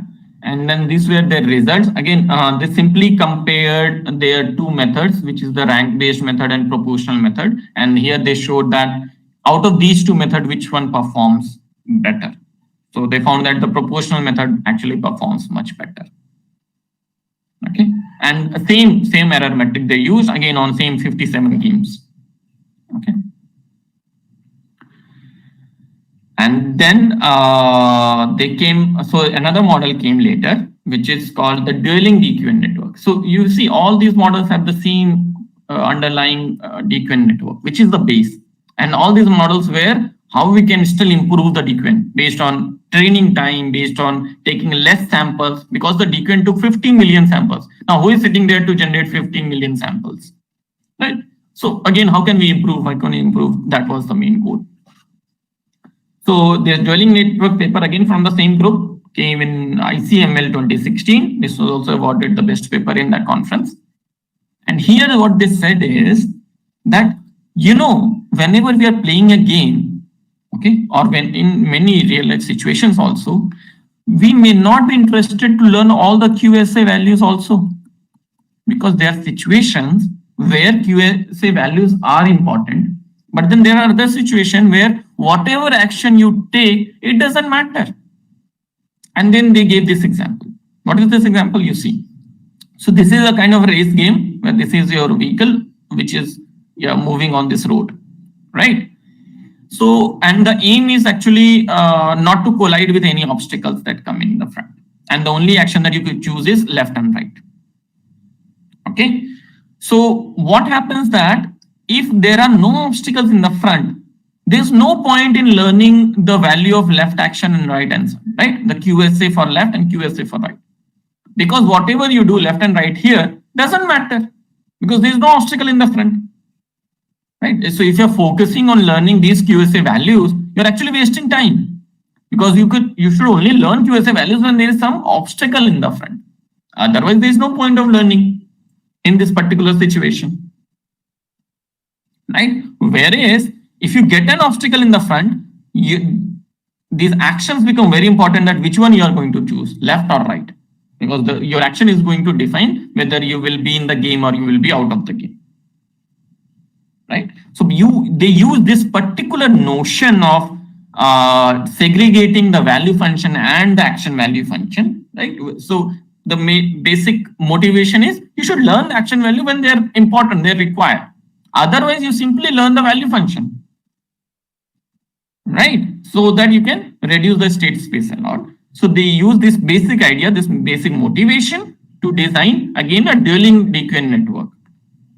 So, and in order to do that, they use something called an advantage function. This advantage function is nothing but the difference of your Q function and the value function. So whatever is this difference, they said this is the advantage function. And your main aim is actually to learn an advantage function whose value is 0. Because if you have the optimal policy, and if you learn what we discussed about the optimal policy in our last lecture, then at optimality, these values becomes equal. Right? So if you're using an optimal policy, then the value function and the Q function in that particular state is the same. Right? For that optimal policy.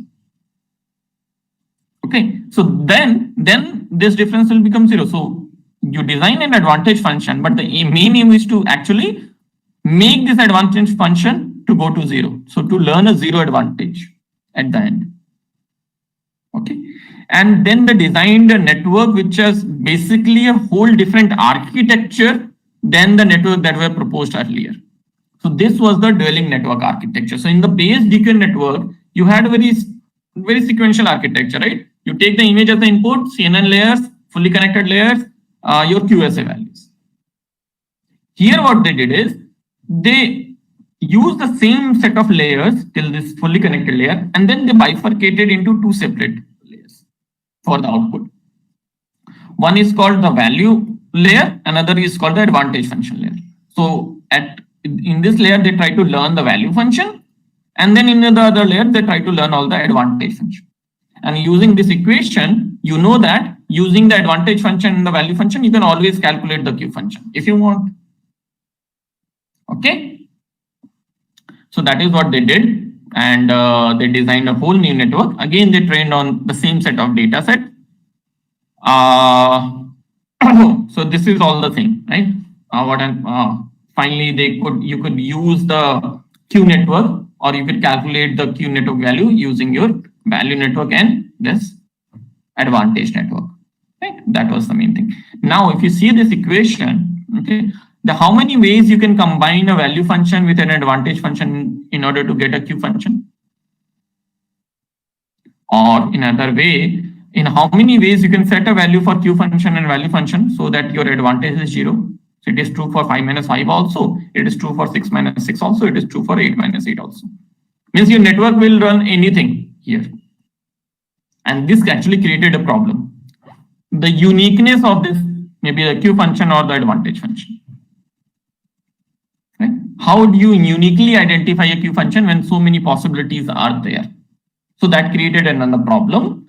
And then they said that, okay, we need to do something here. So instead of simply just choosing the advantage function, they came up with a function to combine the value function and advantage function with two variants. One was using the max A operator, kind of a non-linear function here, or using a very simple mean of your advantage function. And using this, now the equation transitions means now you are able to actually guarantee some kind of uniqueness of these Q values. Okay. So this function was implemented here. This function, this uniqueness function was implemented here in order to combine them. In order to how to combine this, because it says simply you can combine, but since this network parameters and everything is changing, and then you have to calculate the error here and back propagate on the error. Right. So you need some kind of guarantee of the uniqueness of this Q function that you're trying to learn. Okay. So that is what they did. And these were the results. Again, very good results that they could get. More number of better performances that they could achieve.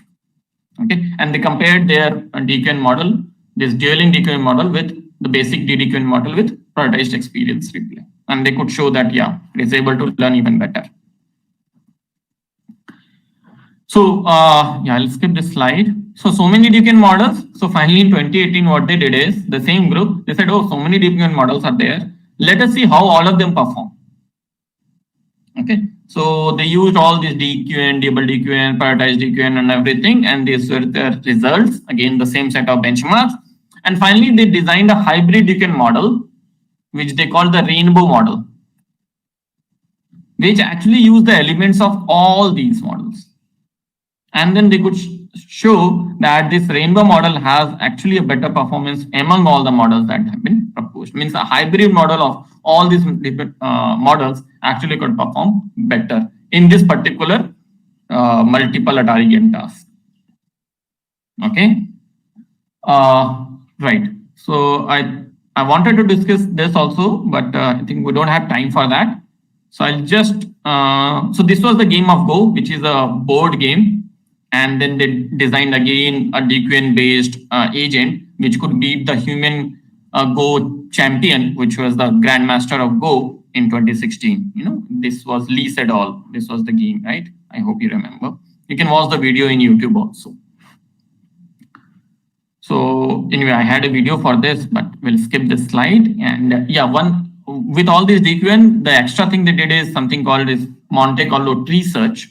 Okay, which actually helped them to calculate quickly a lot of policies in order to update the network. So if you're interested, you can go and read about these things. I'll skip these slides. Okay, I think, and so these are the different references of all the papers that we use today in our discussions. You can have a look, and if you're interested, you can go and read these papers also. So with this, I think, yeah, that's all from my side. Thank you. I hope you could get something about what are deep reinforcement learning methods and how you can utilize that.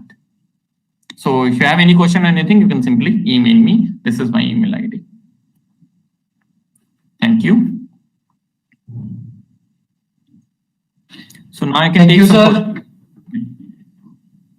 Yes, sir, please. Yeah, if there are any questions, if somebody wants to ask, if we have some 3-4 minutes.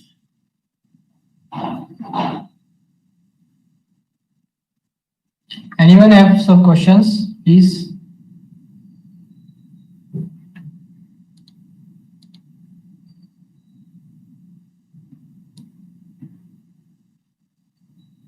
Participants, if you have any questions, please ask.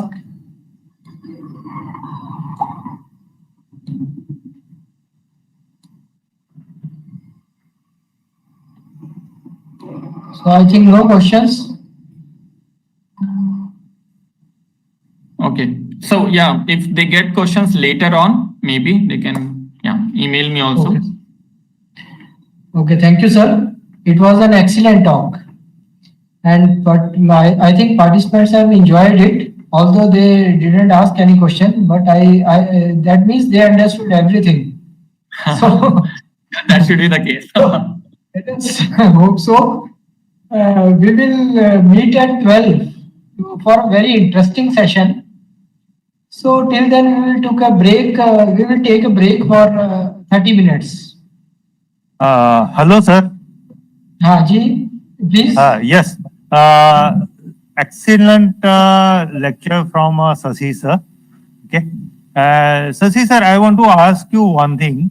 Whatever the algorithm that you explained here, that is a deep Q learning network, and the last two algorithms. So, have you been implemented all these algorithms?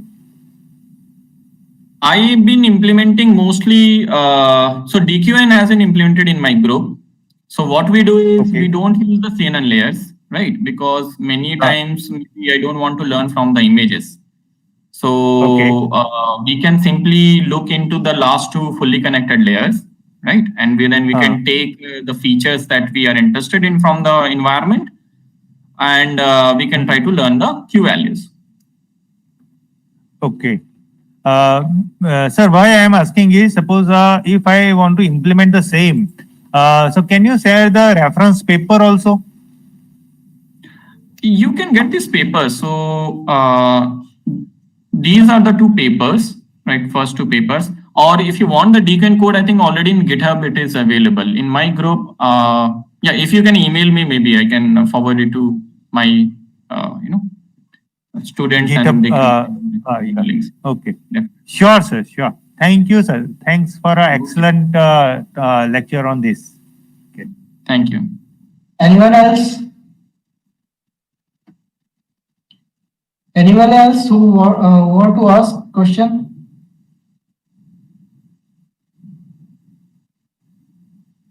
So, Dr. Saab, I think we should stop the session here. Since no one is asking the question, so let us take a break. Sure. So meet at 12. Okay, sir. Thank you. Thank you, sir.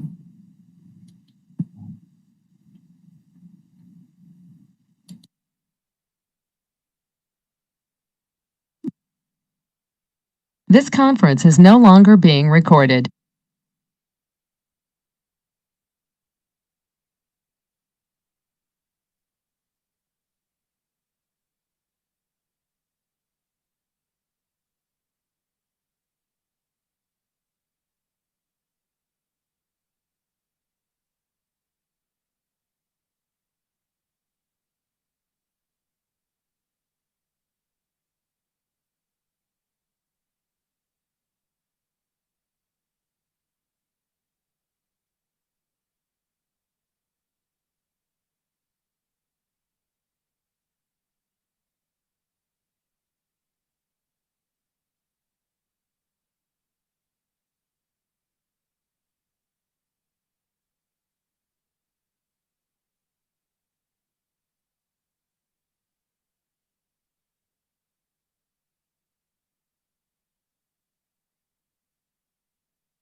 Good afternoon, ma'am.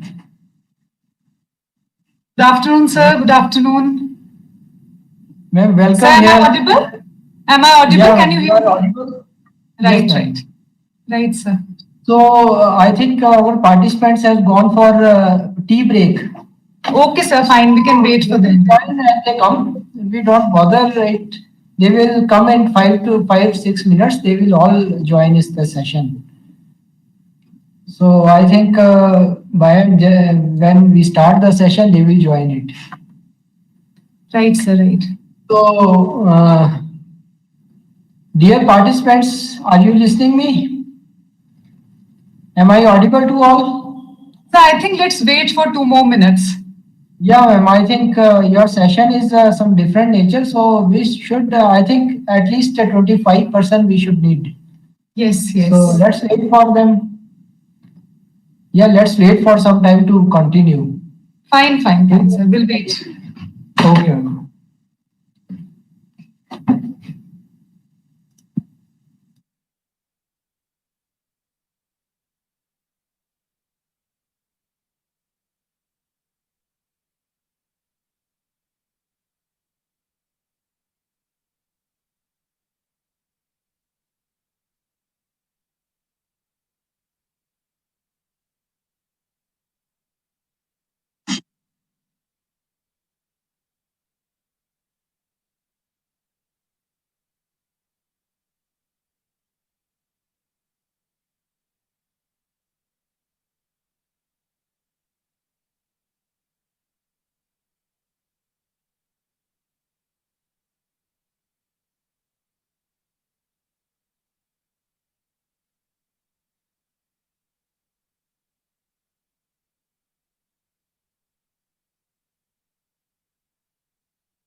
Ma'am, I think we should start.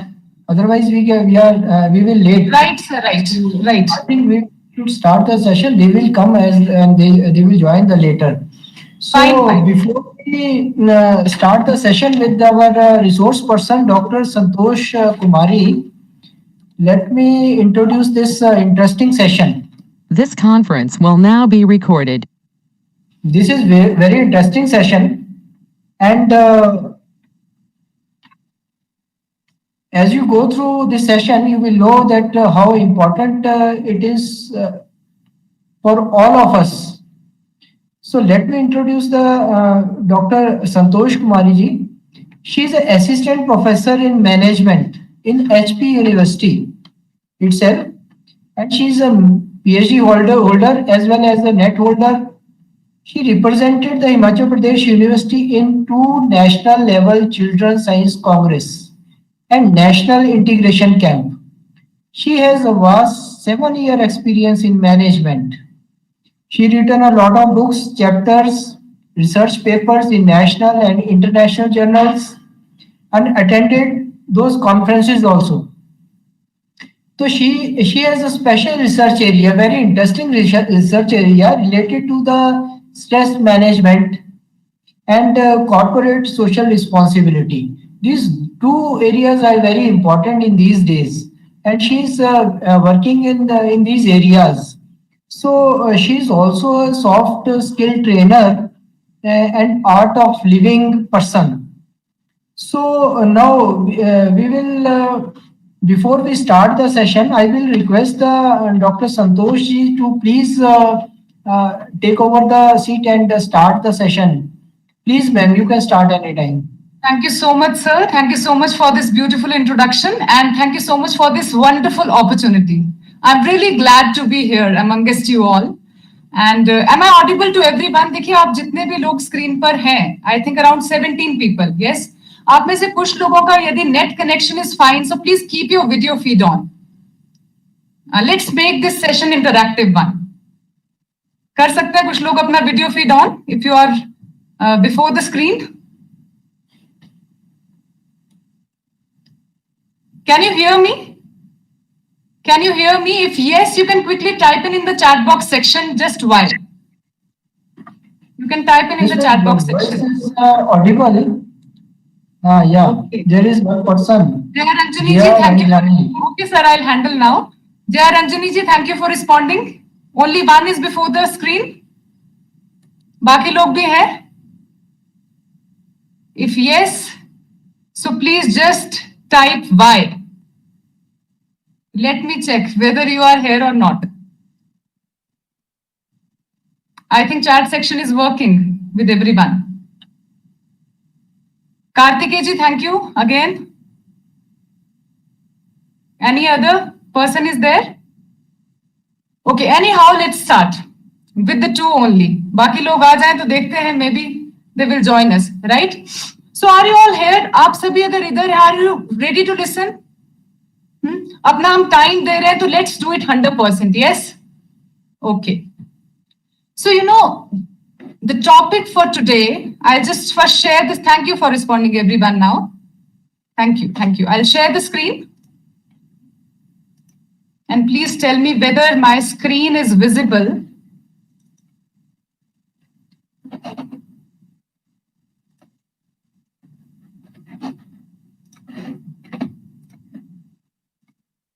Okay, can you see the screen? Yes, thank you. Okay, so the topic for today is a very interesting one, that is balancing the human capacity with emotional intelligence, which is the EQ factor, emotional quotient, and stress management. So we will understand how we can balance the human capacity with increasing our emotional quotient and by managing the stress, or you can say eliminating the stress, right? So before starting anything, let's first understand what is human capacity. You know, we all know capacity is the energy to do work. बचपन से हम लोग पढ़ते आए हैं कि energy to do work is capacity, isn't it? And in the subtler sense, it is the subtle life force within us. आपने सुना होगा जैसे कोई व्यक्ति उसकी डेथ हो जाती है तो हम कहते हैं उसके प्राण चले गए. So that prana level is the subtle life force within us, right? वो सूक्ष्म प्राण ऊर्जा की हम बात कर रहे हैं अभी human capacity में, right? You know, and when this energy, when the prana levels increases in us, जब ये सूक्ष्म प्राण ऊर्जा हमारे भीतर बढ़ती है तो हमें कैसा महसूस होता है? How do we feel? आप बताएंगे मुझे चैट सेक्शन में अब, how do we feel? Yes, tell me. जब ये प्राण ऊर्जा एनर्जी हमें बढ़ती है तो हमें कैसा महसूस होता है? You know, let's make this session interactive. One way थोड़ा इंटरेस्टिंग नहीं लगता मुझे. और शायद आपको भी नहीं लगता होगा. सो जस्ट टेल मी, आप मैसेज कर सकते हैं, चैट बॉक्स यूज कर सकते हैं. जब एनर्जी हमारे भीतर बढ़ती है तो हमें कैसा लगता है? How do we feel at that time? Yes anyone, please respond. More active, thank you. और कैसा लगता है? You know, we feel more committed, enthusiasm होता है उस टाइम हमारे भीतर. हमें सब चीजें, यस, मोर एनर्जेटिक, हमारा कुछ करने का मन होता है. कोई हमसे, we generally react, we don't react, we respond to any situation. Yes, are you understanding? हम usually respond करते हैं, react नहीं करते उस stage में. And second situation is when this energy, when this prana level और सूक्ष्म ऊर्जा जिसकी हम बात कर रहे हैं, वो हमारे भीतर जब कम हो जाती है, when this level decreases, how do we feel at that time? कैसा लगता है हमें? How do we feel? Exactly opposite to the first case. Yes, energy नहीं है उस वक्त, enthusiasm is not there, there is no commitment, and generally we react in every situations. हम react कर जाते हैं. Morning में कोई हमसे पूछता है ना कि अच्छा आपको चाय पीनी है, तो energy level अच्छा है, obviously the answer is yes, why not? I can have one cup of tea. The same question, यही प्रश्न जब evening में हमसे कोई पूछता है कि आप पिएंगे, तो आप इतना drain हो चुके हो तो कि ये भी पूछने की बात है क्या? पिएंगे? Yes. So this is, you know, the life is all energy game. सारा खेल जो है वो एनर्जी का ही है. Yes. Now the question comes, how to increase the capacity or the energy levels? How to increase the emotional quotient within us? How to become emotionally intelligent? And how to eliminate the stress from our systems? तो ये question, this question itself points our attention to the sources of energy. स्रोत क्या है ऊर्जा का? So basically there are many sources of energy. What according to you are the sources of energy? Please interact and respond. आपके according क्या क्या sources हैं energy के? So I am looking for your answers in the chat box section again. Yes please. Somnath ji please. Pradanya ji, love, okay, Akshay ji, right? Happiness, very nice. What else? आप लोग सब मुझसे ज्यादा जानते हैं, इसलिए आपका तो हमें सुनना ही पड़ेगा. हाँ, बाकी लोग बताइए. What are the sources of energy? Simple question. What are the sources of energy? Self-motivated, okay, motivation is another source of energy. और बेसिक सोर्स पे यदि हम जाएं, what are the sources? Please respond. Okay, anyhow, so you know there are basically the 4 sources of energy. You know, this particular slide seems very simple, but at the same time very, very profound and deep in meaning. There are basically 4 sources of energy. The first is food. Second is sleep, third is breath, and fourth is peaceful and meditative, or you can say the calm state of mind. Food की अगर हम बात करें, ठीक है, आप एक दिन खाने के बिना चलेगा, सोए बिना भी आप रह सकते हैं, लेकिन if we talk about breath, what? You know, without food it may work for some time, some day. Without sleep also it can work, but without breath it's all over. कुछ नहीं है. फूड पे अगर हम बात करें, you know, you might have heard about the categorization, sattvic, rajasic, tamasic. I won't go into the details of food, but right amount and right type of food is major source of energy. Yes, ऐसा जैसे हथेली है ना हमारी, अंजलि का जितना size है उतना हमारे स्टमक का साइज है. Yes, उतना पका हुआ भोजन, कुक्ड फूड लेना चाहिए हमें, लेकिन हम अपनी ऊपर वाले एज की लिमिट भूल जाते हैं. Yes. Yes, Somnath ji, weather also. Yes, weather is source of energy, right? Then we have sleep. देखिए आप इमेजिन कीजिए, इमेजिन योरसेल्फ कि संडे है, संडे को आप लोग 10 बजे तक सो रहे हो, 11 बजे तक सो रहे हो.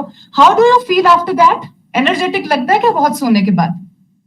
What happens to the energy level? Tell me. आप लोग चैट बॉक्स अगर यूज करें, नो, नहीं लगता ना? Yes, same is the case. जब हम बहुत कम सोते हैं तो भी क्या होता है? तो भी एनर्जी लेवल डाउन हो जाता है. यस, सो 6 से 8 घंटे सोना is very very important. And just to understand this, you just talk to a nursing mother how important the sleep is. एक दिन कोई ना सुलाए आपको चलेगा, दूसरा दिन तीसरे दिन वो सामने आ जाए, yes, नहीं चलेगा. Yes. Then is breath. As I already told, खाने के बिना भी चल सकता है to some extent, सोए बिना भी चल सकता है एक दिन, लेकिन एक मिनट भी यदि breath नहीं है, if breath is not there, it won't work, नहीं चलेगा. Yes. So breath holds so many secrets. There is a huge science behind breath. There is a deep science behind breath. सांस अपने आप में एक बहुत बड़ा विज्ञान है, and I'm going to discuss in the upcoming slides. Right? And the last but not the least, which is in fact the ultimate one, that is peaceful and meditative state of mind. The calm state of mind. जब शांत होता है मन, कितना अच्छा हमें लगता है, right? Energy level बहुत अच्छा होता है. Opposite side अगर अशांत है सब कुछ, तो कुछ भी नहीं enjoy कर सकते. आप कहीं भी चले जाएं, you cannot enjoy, right? So basically in this lecture, I'm going to cover the last two energy sources, that is breath and peaceful and meditative state of mind, which is actually after meditation, after after result of meditation. So I'm going to cover in the upcoming slides, right? So talking about breath, breath is the first, we all know it's the first and last act of our life, isn't it? सबसे पहला काम क्या किया जीवन में जब आए? सबसे पहला कृत्य क्या था? हमने सांस लिया. कुछ बोलते हैं रोए हम, लेकिन रोने से पहले भी हमने सांस लिया होगा. Yes? Yes. And what is going to be the last act? सांस छोड़ देंगे. And in between first and last act is what we call life. And interestingly, we eliminate 90% of the toxins present in our body. Again, I'm repeating, 90% of the toxins in our body through breath. But we utilize only 30% of our lung capacity. सिर्फ जीने के लिए हम सांस लेते हैं. और हमें कई बार तो ये भी ध्यान नहीं होता कि सांस आ भी रही है या नहीं, तो ध्यान ले जाना पड़ता है. Yes, no, है. Yes. And one important fact, one interesting fact is central to the human respiratory system, we breathe in between 8,000 and 9,000 liters of air each day. Can you imagine? Do you know this fact? 8,000 से 9,000 litre सांस लेते हैं हम एक दिन में. And this amount is needed to oxygenate 9,000 liters or so of blood that is pumped through the heart daily. लेकिन हम लोग ये एक हेल्दी ह्यूमन बीइंग के लिए, हेल्दी बॉडी के लिए, बट वी डोंट नो कि इतना सब हमारे सिस्टम में हो रहा है या नहीं. And that becomes the major cause of stress. Yes. Now next is, this slide is very very interesting. Breath and emotions are very much connected to each other. आप सभी ने एक्सपीरियंस किए होंगे बहुत सारे emotions. We all have experienced, yes, every emotion in our life. Like happiness, दुखी भी हम लोग हुए हैं, scared, डर भी जाते हैं, worried, confused, angry. So we have experienced positive and negative. दोनों तरह के emotions we have experienced in our life. Yes? आप yes no अपने mind में बोल सकते हैं, जो लोग भी मुझे सुन रहे हैं, right? And interestingly, to every emotion there is corresponding breath pattern. Have you noticed this? अगर नहीं किया तो अब करेंगे. And again, you have to type in your answers in the chat box section now. Yes. So let me enable it first. Okay. So, as I told, to every emotion, there is corresponding breath pattern and body temperature भी change होता है उसमें. हर emotion में, हर भाव में हम अलग अलग तरह से सांस लेते हैं और हर भाव में हमारा breath pattern अलग रहता है और हमारा body का temperature भी अलग रहता है. Now the question is, आप में से बहुत लोगों को गुस्सा आया होगा, सभी को आया है. देखो, कम आया है, ज्यादा आया है, that can vary, but otherwise गुस्सा तो आता है, कभी तो आया है. We have experienced this emotion, yes. कुछ लोग तो सोच रहे हैं बहुत ज्यादा आया है मैम, yes, but anyhow. अच्छा, जब हमें गुस्सा आता है, what is the breathing pattern? Tell me. Please type in the chat box section. अगर आप इंटरेक्ट करेंगे तभी मुझे बोलने में मजा आएगा. Yes. प्रदन्या जी, प्लीज आप ही रिस्पॉन्ड कर दीजिए. Fast, thank you. यस, बहुत तेज हो जाता है सांस. कितना तेज? एंड सेम टाइम अगर आप बॉडी टेम्परेचर की अगर हम बात करते हैं, yes very fast, thank you, बहुत फास्ट होता है। और बॉडी टेम्परेचर की भी अगर हम बात करें कैसे होता है, एकदम गर्म हो जाती है body, yes hot. Second emotion sad, हाँ दुखी भी हम लोग हुए हैं। जब हम लोग दुखी होते हैं, what is the breath pattern, सांस कैसे चलती है? आप ही दोनों रिस्पॉन्ड कीजिए, आई थिंक दो ही लोग सुन रहे हैं मुझे ऐसा लगता है। What is the breath pattern? जब दुखी हो जाते हैं ना कि अब कुछ नहीं है, बस no hope, slow, thank you, low, है ना, सांस लेना भी डिफिकल्ट हो जाता है, it becomes very difficult even to breathe, choke with emotion उसे कहते हैं। देन इज फियर, फियर भी हमने एक्सपीरियंस किया लाइफ में, जब डर जाते हैं हम तो कैसे चलती है हमारी सांस, कपकपाती है ना एकदम, यस इस तरह से। और अगर आप बॉडी टेम्परेचर भी देखें एकदम ठंडा, ऐसे हाथ लगता है जैसे ठंडा हो गया है। नर्वसनेस में भी जैसे नर्वस भी हो जाता है, same is the case in case of nervousness. Okay, now let's talk about our own experiences in our life. ये छोड़ते हैं, अपने पर्सनल एक्सपीरियंस पे आ जाएं। बिफोर एनी प्रेजेंटेशन और इमेजिन, आप सभी, I think you all are professors here और असिस्टेंट प्रोफेसर्स, राइट, और लेक्चरर्स। तो बिफोर प्रेजेंटेशन आप इमेजिन करें, या आपके कभी स्कूल डेज में, कभी कॉलेज डेज में रही हो, या आपका फर्स्ट लेक्चर था, कम या ज्यादा हो सकता है, but what was the breath pattern? कैसा होता है before presentations? Fast, yes, and after presentation relax. Before interview fast, after interview relax. So this is very, very interesting. Every time when we experience emotions, breath pattern and the body temperature changes. Every time we are changing the thermostat of our body, and that becomes the major cause of stress. फिर हम सोचते हैं कहां से तनाव आ रहा है जीवन में, क्यों हम लोग बीमार हो रहे हैं? This is the reason. We don't know the art to manage our emotions. Yes. So one interesting activity, आपको स्लाइड में दिख रहा होगा पिज्जा, कोरोना टाइम पे तो वैसे भी पिज्जा, इन सब चीजों को इमेजिन करने में जो मजा है वो नहीं है अदरवाइज। यस आई नो, एक दो लोग तो स्माइल कर ही रहे हैं।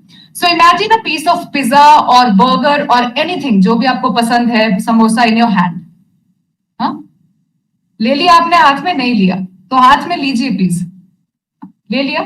सो one side you have refrigerator, other side we have oven. Yes, एक तरफ रेफ्रिजरेटर है, एक तरफ अवन है। तो एक बार आप उसको रेफ्रिजरेटर में डालेंगे, एक बार अवन में डालेंगे, and just notice the temperature of that pizza or burger or anything what is in your hand. Okay, so let's put it in refrigerator first. So क्या हो जाएगा? ठंडा.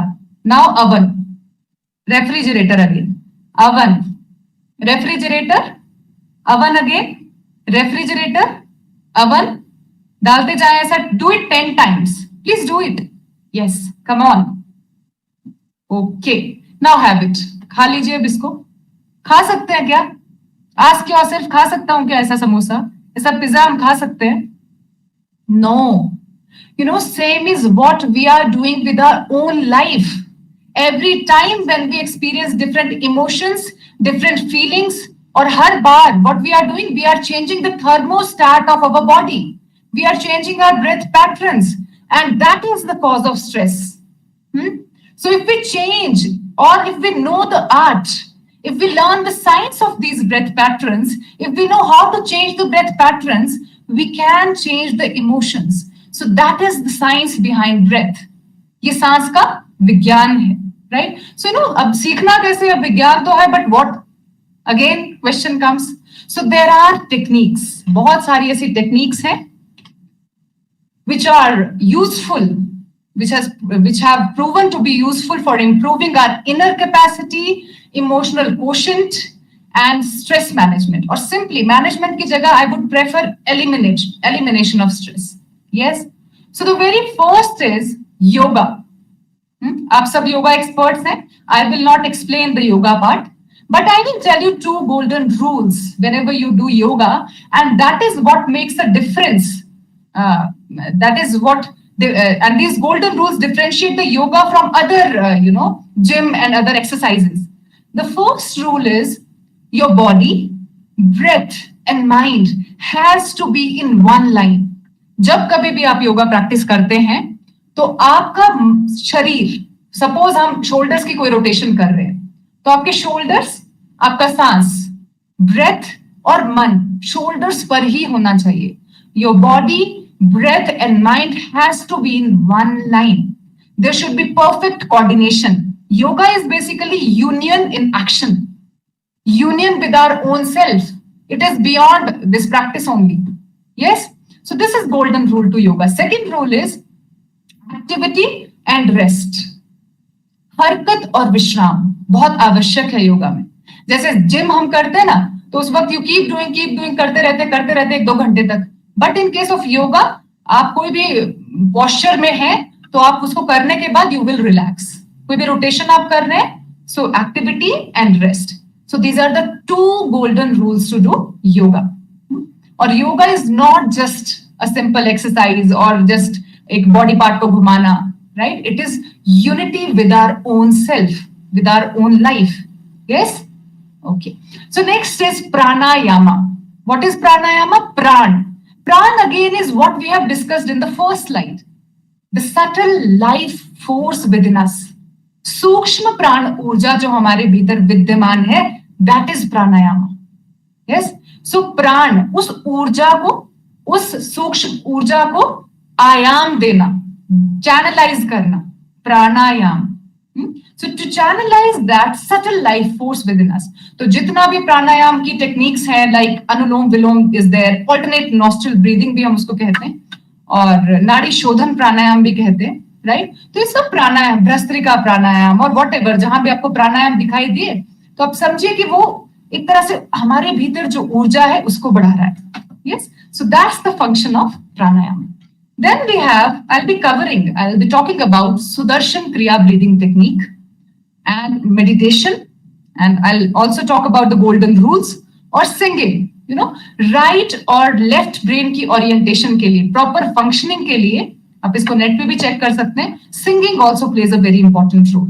तो गुनगुनाना भी चाहिए कभी. So let's start Sudarshan Kriya breathing technique. मैं आपको बताती हूँ what this technique is all about. Yes. So are you all here? Okay, let me check the chat box section again. Are you listening to me? Please respond in the chat section. Just yes or bye. Okay. Only one is listening. Okay. Anyhow. Okay. So about Sudarshan Kriya. You know, it is a rhythmatic breathing technique. Yes, it is recommended. Okay, thank you, Jay Rajni ji. If I am able to pronounce it rightly, thank you for responding. So Sudarshan Kriya is a rhythmatic breathing technique. It is recommended by World Health Organization. It is proven to cure more than 162 psychosomatic diseases. जितनी भी diseases हैं तनाव के कारण हैं, ये आप ध्यान में रखें. Yes, so it is proven to cure more than 162 psychosomatic diseases. And one chapter which is mentioned, I don't know, I exactly don't know the name of publisher this time, but I can check in case you wish to know. So the chapter is there in MSc Microbiology book, which talks about chapter number 38, that talks about the whole biochemistry behind Sudarshan Kriya breathing technique. Yes, so basically AIMS के कुछ doctors हैं, Dr. Vinod and team, they have conducted some research और क्या impact है to the whole biochemistry of our body, they have explained in this chapter. So आप देख सकते हैं. Another book, that is Science of Breath. You know, in this book, it is clearly mentioned that how it takes oxygen to every cell of our body.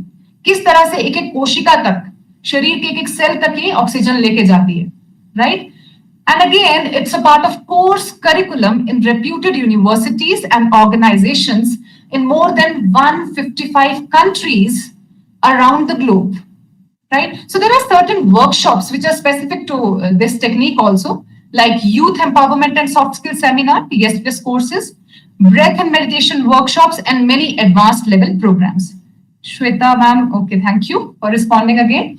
And you know, 100 plus independent studies on Sudarshan Kriya Yoga. It is also known as Sudarshan Kriya Yoga or Sudarshan Kriya. From reducing stress to getting better results, these techniques have demonstrated a measurable impact on the quality of our life. Yes, and you know, these studies have been published in peer-reviewed journals. over 100 independent studies. They have been published in peer-reviewed journals, have demonstrated a comprehensive range of benefits from practicing Sudarshan Kriya, right? So few of the research highlights I'll be showing here. So talking about the research highlights, basically the result part, 33% increase in immune cell count, that is lymphocytes, in 6 weeks and remained in the normal range. 56.6% reduction in the stress hormone, that is cortisol, in 2 weeks. 21% increase in life satisfaction within 1 week. Means जो लोग सुदर्शन क्रिया regular practice करते हैं, meditation practice कर रहे हैं, वैसे these results are specific to Sudarshan Kriya, they have experienced these results, right? Now talking about the significant health benefits, which are again documented in independent research and published in peer-reviewed journals. I don't know, few numbers you can see in this slide, and the upcoming slides you will see some numbers. So these are the references that I have given at the end. And to be very true to myself, I'm not a medical person. So in case you want to go into the details of any research paper, you can check.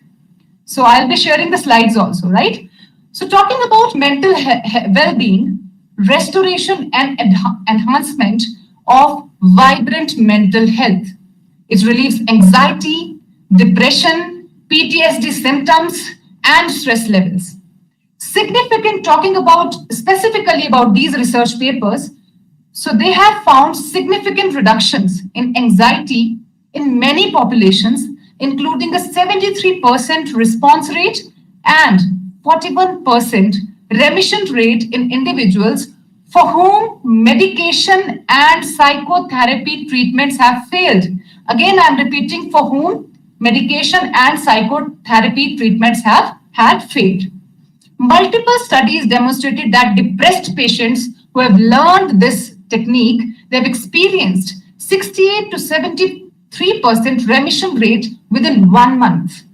Significant reduction in PTSD symptoms were found in 4 to 6 weeks and was sustained at 6 months and 1 year with no follow-up after 1 month.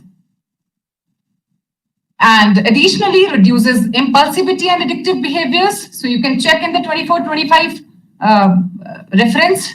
Improved emotional regulations, increased level of self-esteem, optimism, the feeling of happiness, energy, serenity, life satisfaction, and quality of work life, quality of life.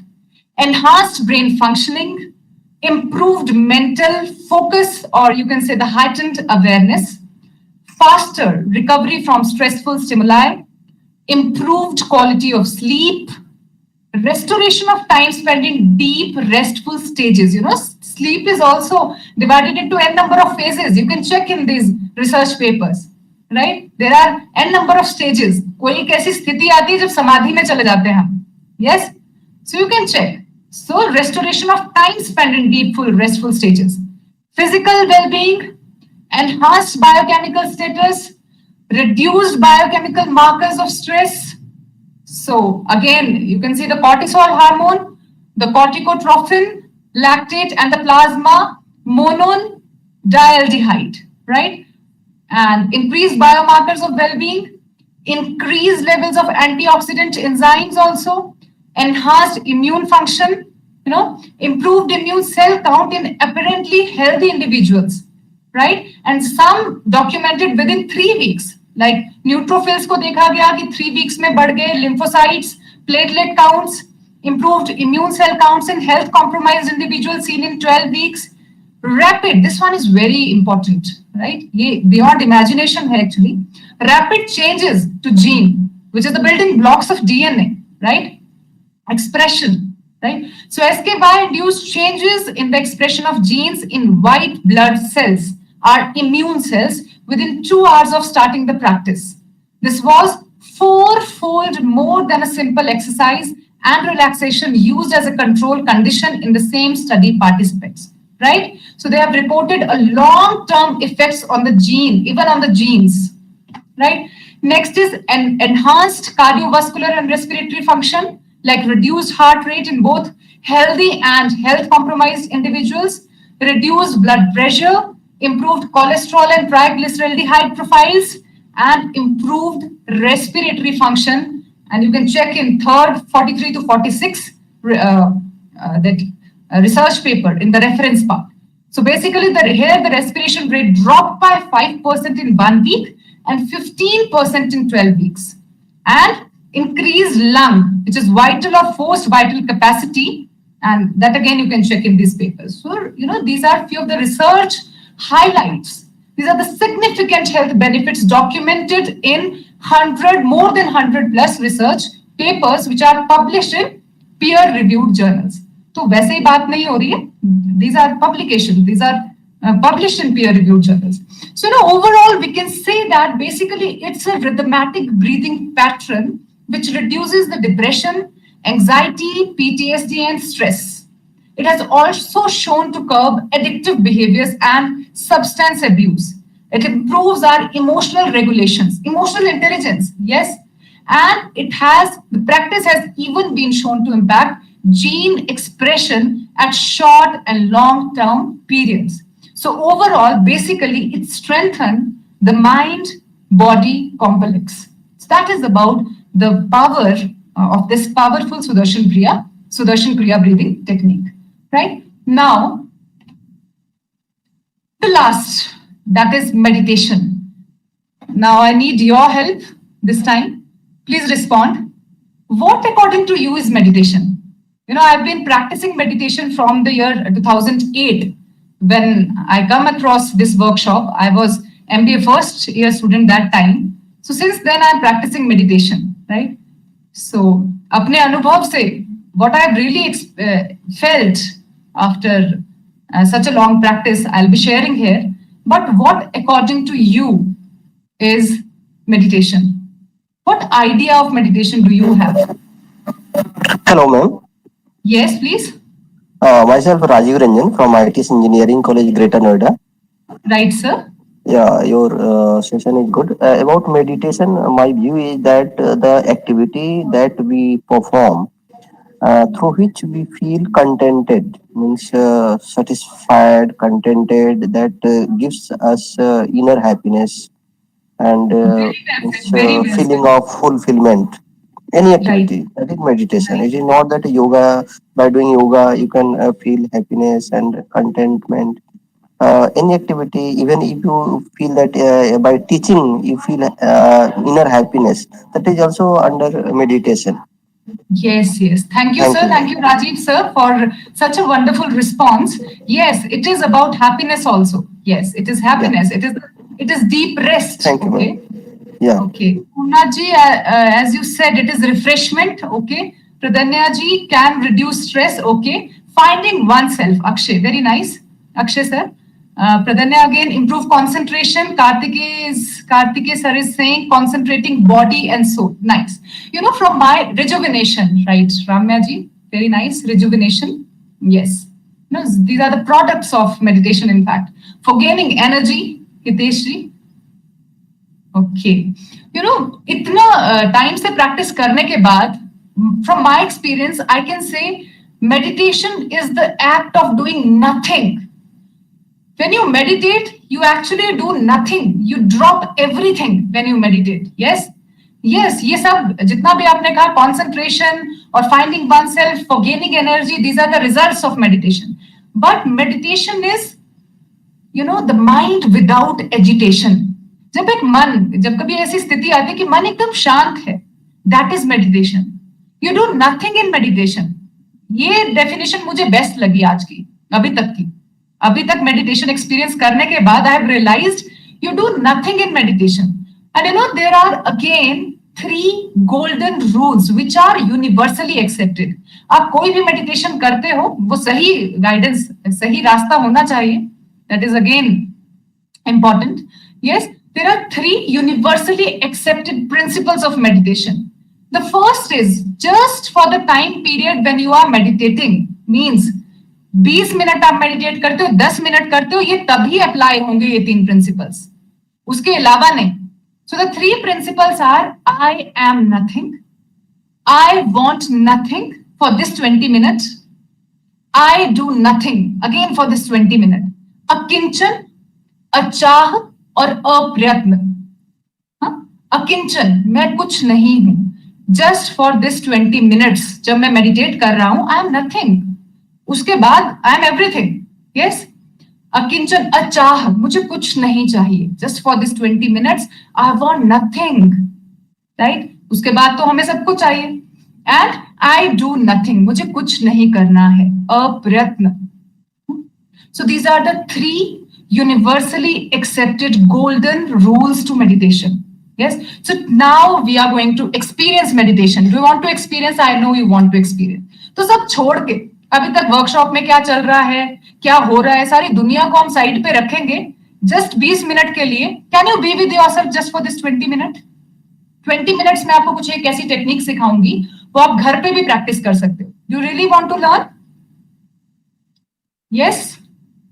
Okay, ठीक है. तो मैं आपको दिखाई भी दे रही हूँ. Yes, I am visible also, right? तो आप पहले क्या करें, आराम से बैठ जाएं, seat comfortably, drop every single thing right now. ठीक है, अभी वर्कशॉप के बाद क्या करना है, पहले क्या करना था, क्या चल रहा है, drop everything right this moment. Yes, okay.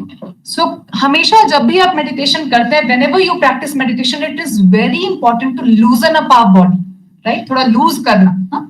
तो शेक करेंगे हाथों में. अच्छा लगे ना लगे, वी विल एक्सेप्ट. और कोई भी धारणा है, पहले से कुछ बिलीफ सिस्टम है about meditation, will just drop right this moment, right? Okay, so shake your hands 100%. Shake shake shake shake shake. हो सके तो क्विकली अपना कोई डोर, कहीं भी बैठे उसको बंद कर सकते हैं ताकि आपको कोई डिस्टर्ब ना करे 10 मिनट्स के लिए. Shake shake shake shake shake. Come on, shake.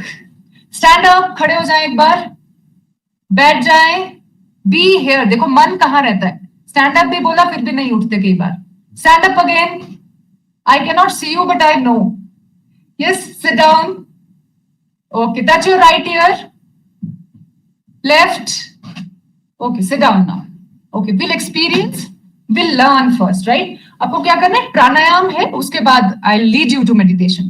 तो ढीली मुट्ठी कंधों के सामने रखेंगे. Loose fist in front of your shoulders. हाँ, ढीला एकदम, ऐसे हाथ in front of your shoulders. Elbows जो है टचिंग योर बॉडी. हाँ, जैसे स्प्रिंग लग जाता है ना हाथ में, इतना ढीला रखना है. जब भी मैं आपको कहूं ब्रीद इन, तो आपको पूरा सांस भरना है, हाथ ऊपर जाएंगे और खुल जाएंगे. एंड ब्रीद आउट, वापिस मुट्ठी. ब्रीद इन पे सांस भरेंगे, हाथ ऊपर जाएंगे, खुल जाएंगे. ब्रीद आउट पे वापिस मुट्ठी. तो सांस भरना है पूरा लंग्स को, full capacity. We are going to utilize full capacity of our lungs this time. Yes, so be here, don't miss. अभी तक सुना नहीं सुना चलेगा, इसको मिस नहीं करेंगे, right? Okay, so breathe in, सांस भरे, हाथ ऊपर जाएंगे, खुल जाएंगे. Breathe out, breathe in, breathe out, breathe in, breathe out, breathe in, breathe out, breathe in, breathe out. पूरा सांस भरे. ब्रीद इन पूरा जोश के साथ. Breathe out, breathe in, breathe out. आंखें बंद रख के कर सकते हैं. Breathe in, you can keep your eyes close. Breathe out, breathe in, breathe out, breathe in, breathe out, breathe in, breathe out, breathe in, breathe out. Excellent. Breathe in, breathe out, and relax. Aankhein band. Keeping your eyes closed. Your total attention in your body. कोई भी आवाज है, कुछ भी है, accept everything right this moment and drop everything. पूरा ध्यान शरीर के भीतर. Your total attention in your body.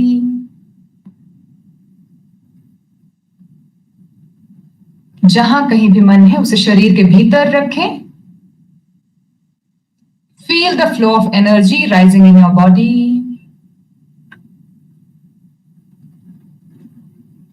Second round same position. हो सके तो आप आंखें बंद रखें. You will experience better, you will have better experience.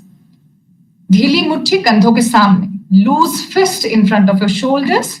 Elbows touching your body, back straight, neck straight, and body completely relaxed. माथे पर कोई भी तनाव ना हो. Keep a gentle smile on your face. Breathe in. पहले एक साधारण सांस भरें. And breathe out. Now forcefully together. Breathe in. सांस भरते हुए हाथ ऊपर जाएंगे, खुल जाएंगे. Breathe out. Breathe in. Breathe out. Breathe in. Breathe out. सांस भरें, छोड़ दें. सांस भरें, पूरा खाली कर दें. Breathe in 100%. Breathe out. Come on. Breathe in. Excellent. Breathe out. Breathe in.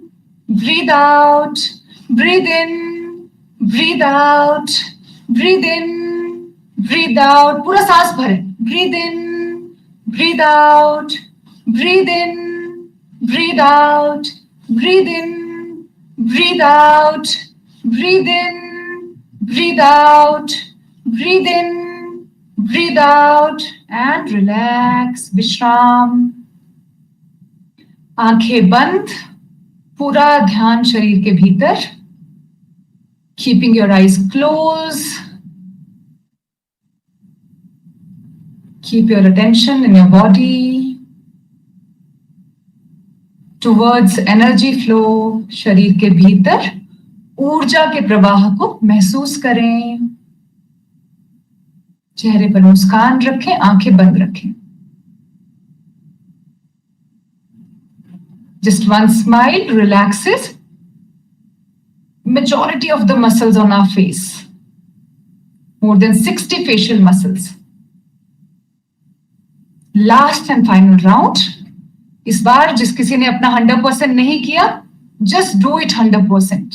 ढीली मुट्ठी कंधों के सामने, कोहनियां शरीर से लगाएं, loose fist in front of shoulders, your elbows touching the body. Take a deep breath in first. लंबा गहरा सांस भरें और छोड़ दें. Forcefully together, पूरा सांस भरेंगे 100% और पूरा छोड़ेंगे. Breathe in, breathe out. Breathe in, breathe out. Breathe in, breathe out. In, out. In, out. Breathe in, breathe out. In, out. In, out. In, out. In, out. In, out. In, out. In, out. In, out. And relax. विश्राम. आंखें बंद हैं. Keep your eyes closed. पूरा ध्यान शरीर के भीतर. Total attention in your body.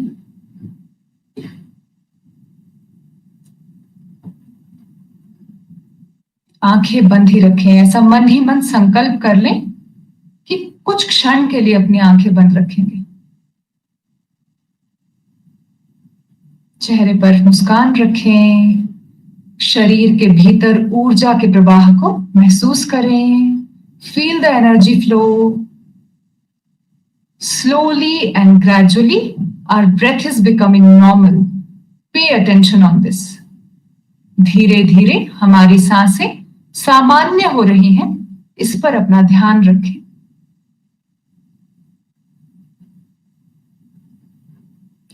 आराम से बैठ जाएं पालथी मारकर. चेयर पे हैं तो भी आप आराम से बैठें. पूरे शरीर को बिल्कुल ढीला छोड़ें.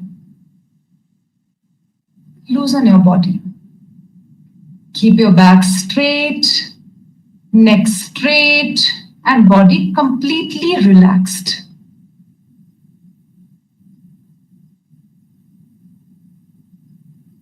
Keep a gentle smile on your face. Fake it until you make it.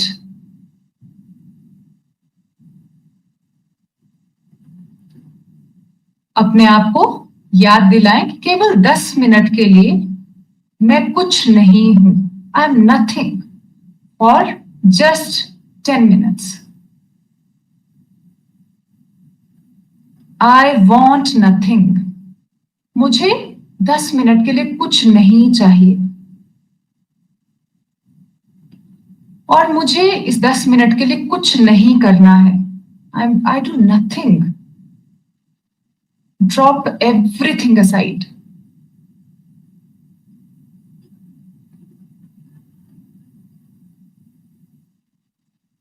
एक लंबी गहरी सांस भरें. Take a deep breath in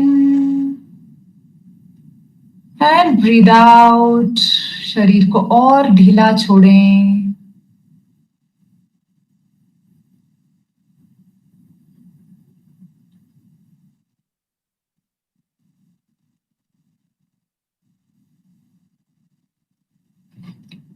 Become aware of the noises in the surroundings. वातावरण में हो रही कोई भी आवाज है उसकी ओर ध्यान ले जाएं. किसी के बोलने की आवाज, किसी के चलने की आवाज या कोई अन्य आवाज, केवल ध्यान ले जाएं.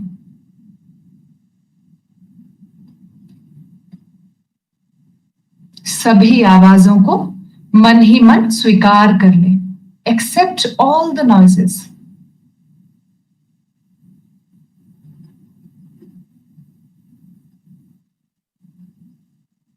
एक सांस भरें और छोड़ दें.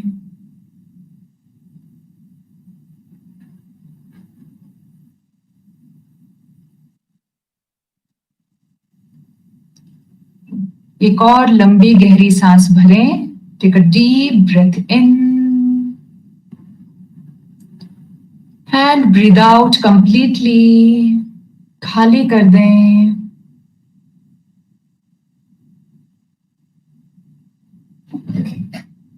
आपको कुछ नहीं करना है, केवल विश्राम करें. Rest completely.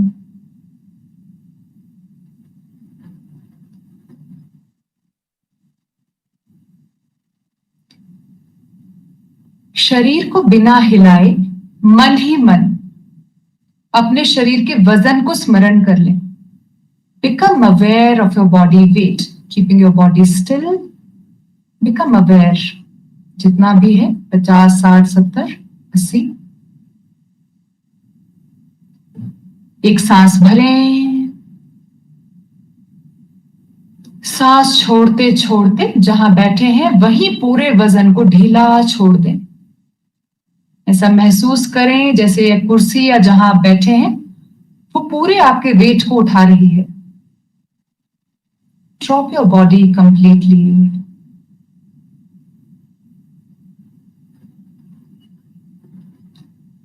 Relax more and more. हाथों को ढीला छोड़ें. मस्तिष्क को ढीला छोड़ें. माथे पर कोई भी तनाव ना हो. टांगों को ढीला छोड़ें. पैर एकदम ढीले. कंधे ढीले. पूर्ण विश्राम करें.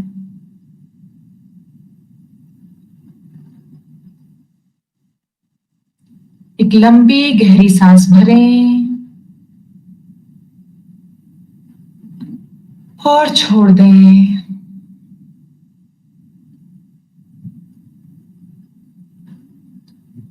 शरीर को स्थिर रखेंगे. Keep your body still.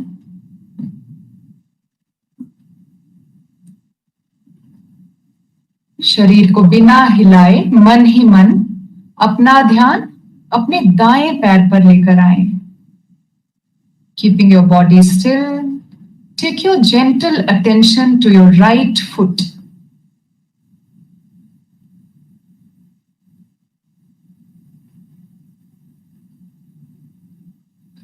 Right knee,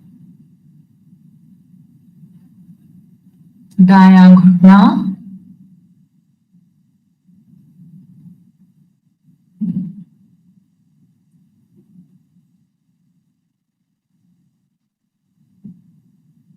Right thigh and hip.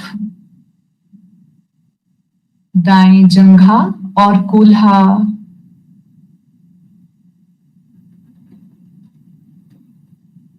पूरी दाईं टांग में ध्यान, whole of the right leg,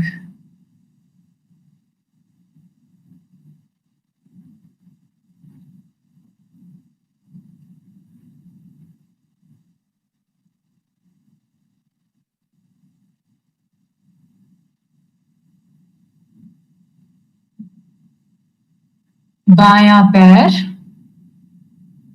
left foot,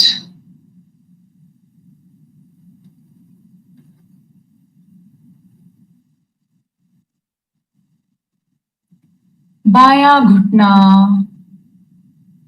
left नी,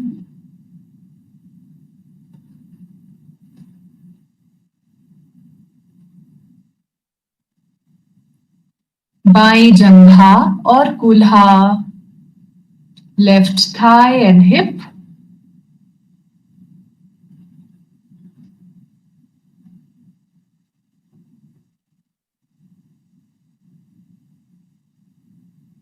पूरी बाईं टांग में ध्यान, whole of the left leg,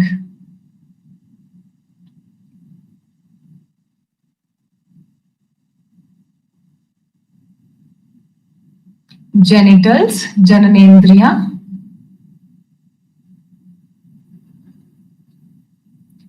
पेट और नाभि क्षेत्र में ध्यान, स्टमक एंड नेवल रीजन,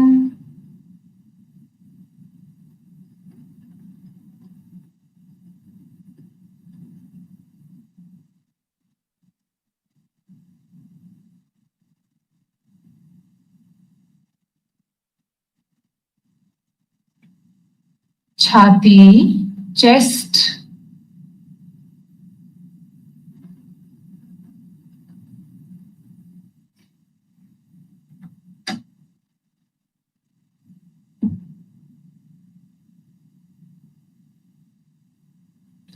कंधे, shoulders,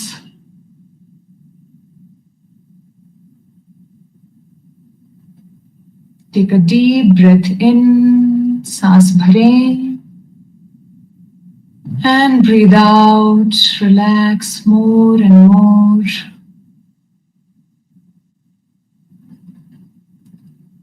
Right arm and hand, दाएं बाजू और हाथ में ध्यान,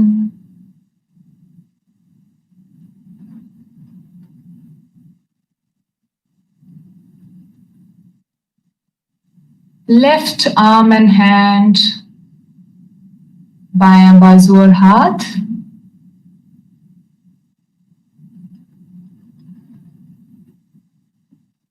गला, नेक,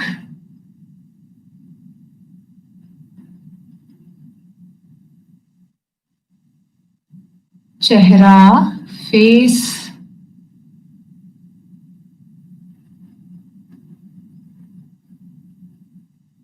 फोरहेड, माथा एकदम ढीला रखें, गाल, cheeks,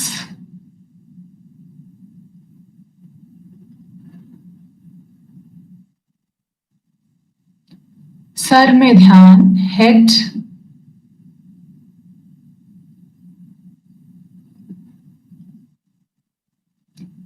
back of the head,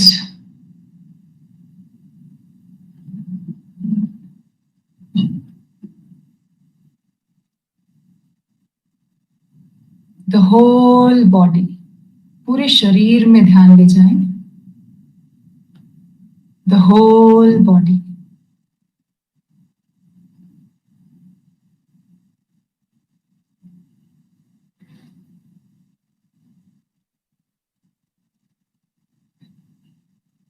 Breathe in, सांस भरें और खाली कर दें, शरीर को बिल्कुल ढीला छोड़ें,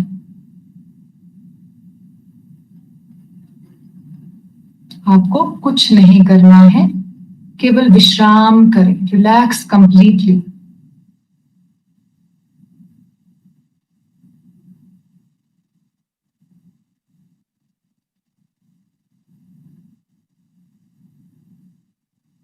आंखें बंद ही रखेंगे जब तक खोलने के लिए बोला ना जाए। विश्राम करें। लोका समस्ता सुखिनो भवन्तु। ओम शांति शांति शांति। एक लंबी गहरी सांस भरें और छोड़ दें।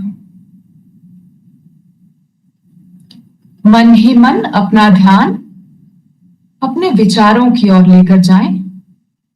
Take your attention towards your thoughts. अच्छे विचार हैं या बुरे विचार, केवल ध्यान ले जाएं।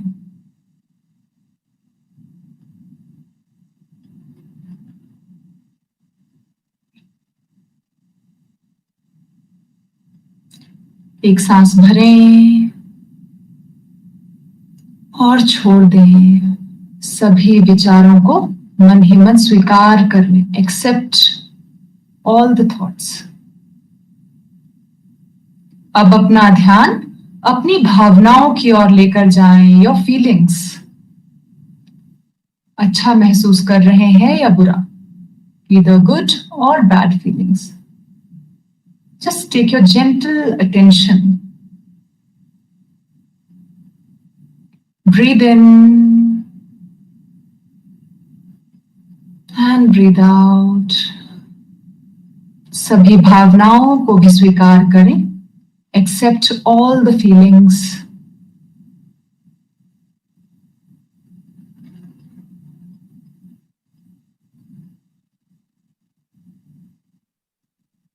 एक सांस भरें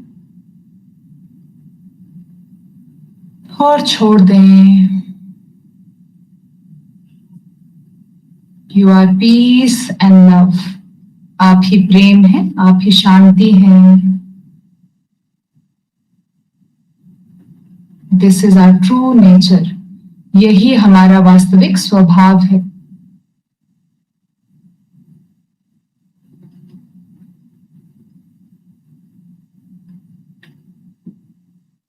Breathe in again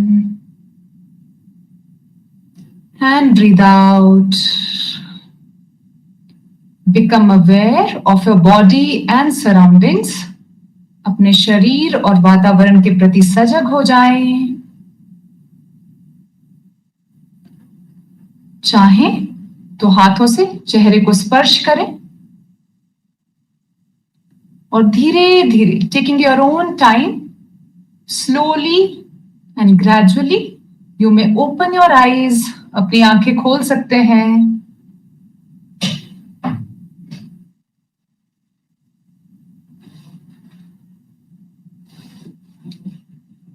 ओके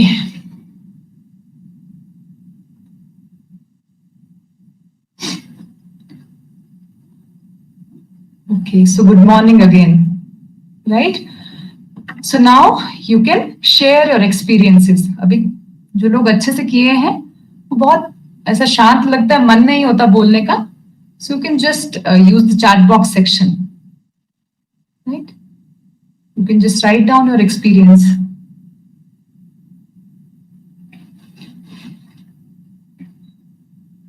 और इवन आप कुछ कहना चाहें तो आप कह सकते हैं. You can even unmute yourself.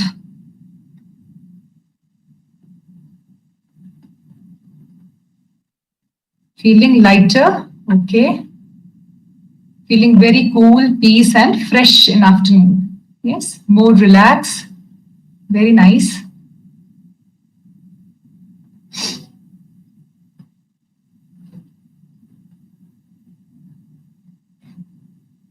World feels different, new colors. Very nice, Akshisa. Yes, that's very good. You know, so that's the power of meditation. कुछ क्षण के लिए तो हम ये मान के चल सकते हैं कि हमें कुछ नहीं चाहिए, फिर तो हम पूरा दिन में चाह सकते हैं जो चाहना हो. Shweta ma'am, relaxed mind. Okay okay. That's very good. So very nice experiences, you know. मैं अपना भी यदि आपको experience बताऊं, by the time you are writing your experiences in the chat box section, तो I've been meditating since 2008, 2008 से लेकर. That time I was MBA first year student. तो as a student यदि मैं कहूँ, you know, this particular workshop, ये जिसमें ये सब meditation और सुदर्शन क्रिया सिखाई जाती है, so I come across that workshop and it transformed my whole life. As a student, I am not able to concentrate that much. इतना clarity नहीं होता, इतना concentrate नहीं कर पाते, इतना confidence नहीं होता. But after practicing this particular technique and after practicing meditation for a long time, you know, from average, I topped in HR specialization in MBA. और otherwise भी मैंने confidence level में, clarity में, and what I really want to do in my life, with vision clear हो गया life का. Yes, and otherwise also अभी personally मैं right now, if I talk about myself, my personal life, being a mother of 2 daughters, I can manage my personal and professional front very nicely. और एक होता है एक sense of satisfaction और contentment होती है from within. ना किसी चीज को कर रहे हैं तो एक 100% करने की अप्रोच, वो सब चीजें मेरी लाइफ में आई. तो मैं कहूंगी कि meditation is like, you know, अगर एक वर्ड कहना हो, so it's like iPod, inner peace and outer dynamism. Means when you are at peace from within, we can be dynamic outside. तो अंदर जब मन शांत होता है तो बाहर बहुत सुंदर हो जाता है सब कुछ. यस, तो अपने भीतर काम करना, अपने भीतर के स्पेस पर काम करना बड़ा आवश्यक है. That is super important. Yes, so you know, these techniques, this art, we should learn and we should know this art. तो आप लोग भी practice करें, regular meditation आप लोग practice करें, right? You know, can you see the difference? Can you tell me, can you see the difference when I started the lecture and just now after meditation? Can you see your state of mind? Where are we right now? So I think the answer will be here only. वरना आपने, have you ever observed your mind? हमारा मन किस तरह से होता है? Yes, या तो पास्ट में कहीं खोए से रहते हैं, पास्ट में तब ऐसा था, इस तरह से था, या कभी फ्यूचर में ऐसा करेंगे, ये होगा, होप्स, एक्सपेक्टेशंस, इस तरह की इमोशंस रहते हैं हमारे माइंड के साथ connected. Isn't it? Yes or no? Why लिख सकते हैं, why ES अगर लंबा लग रहा है टाइप करने में. Yes, so just why. Have you noticed this? Have you noticed this tendency of our mind? That it oscillates like a pendulum in past and the future. Yes? है ना? Pendulum होता है ना, ऐसे घड़ी, कभी पास्ट फ्यूचर तब करेंगे. It is very rare that our mind is in the present moment. ये बड़ा मुश्किल हो जाता है. तो मन को मन के स्तर पर कंट्रोल करना seems very difficult. Yes, so no, breath holds all the secrets. Breath is like, जैसे होता है ना, हमारा मन एक पतंग की तरह है. Our mind is like a kite and breath is like that डोर स्ट्रिंग. तो जैसे जैसे हम मन अपने सांस को खींचते हैं ना, सांस के माध्यम से जब हम वर्क करते हैं, so we can manage that, no, जो हमारा इधर उधर मन भटकने वाला मन है, we can control that. Yes, so it is very much possible to keep our mind in the present moment. It is very possible to feel the way we want to. Otherwise हमेशा emotional disturbances, किसी ने कुछ बोल दिया तो हम हंस जाते हैं, कोई भी आके हमें हंसा सकता है, कोई भी रुला सकता है. Isn't it? ऐसा हो जाता है हमारे साथ. तो अपना रिमोट कंट्रोल हम अपने पास ही रखेंगे. And I wish in case you want to know more about such courses and anything, so even I am going to share my email ID also. I'll share, and even you can write to me, or you can just call me, or you can WhatsApp me, you can message me, anything, right? So that's the power of all these breathing techniques. You know, intellectually, just last line for today's lecture is, intellectually we know everything. आपको मुझसे भी ज्यादा पता है, या किसी और को सबको पता है. हम तो डिक्टेट करते हैं. Usually we used to dictate, even to our kids, even to our students, even to everyone, कि गुस्सा नहीं करना चाहिए, ऐसा नहीं करना चाहिए, this is very bad, this is good, this is bad. We can easily differentiate. But when the moment comes, or when the negativity comes like a flood, when the emotional disturbances are there, जब ऐसा हो जाता है, वास्तव में ऐसी स्थिति जब आती है, we don't know what to do. Yes, तो हमें नहीं पता कि क्या करना है. So that time, all the knowledge that we have heard, we have read, all the knowledge that we keep dictating just goes away. Yes, so that time, उस वक्त ये सब practices हमें बहुत help करती है. अनुभव में आने लग जाता है. It come into experience, right? So I wish कि आप सब लोग regular meditation practice करें, and if you want to know more about such workshops, yes, so I'll just share my, these are the references to the papers that I've mentioned earlier, right? So if you have any queries, you can write to me on this email ID, or you can contact me. The number is 94185-63941. Right? In case you want to know more about such workshops, you can write to me. Good vibes. Thank you, thank you, thank you. Okay, now, in case you have any question, I would love to answer. Right? आपका कोई भी प्रश्न है, आपको भी मन में कुछ लगा हो, even you want to share, please unmute yourself. So I'll stop the screen sharing now.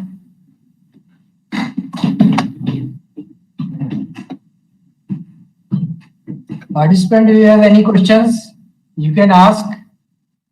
I hope you all enjoyed the session. Relax with relaxed mind. Now you have more ideas to share, more questions to share maybe. Yes, please. आपका कुछ भी प्रश्न हो, आपको कुछ भी अनुभव रहा हो, आप anything, आप बोलना चाहे please, आप बताएं.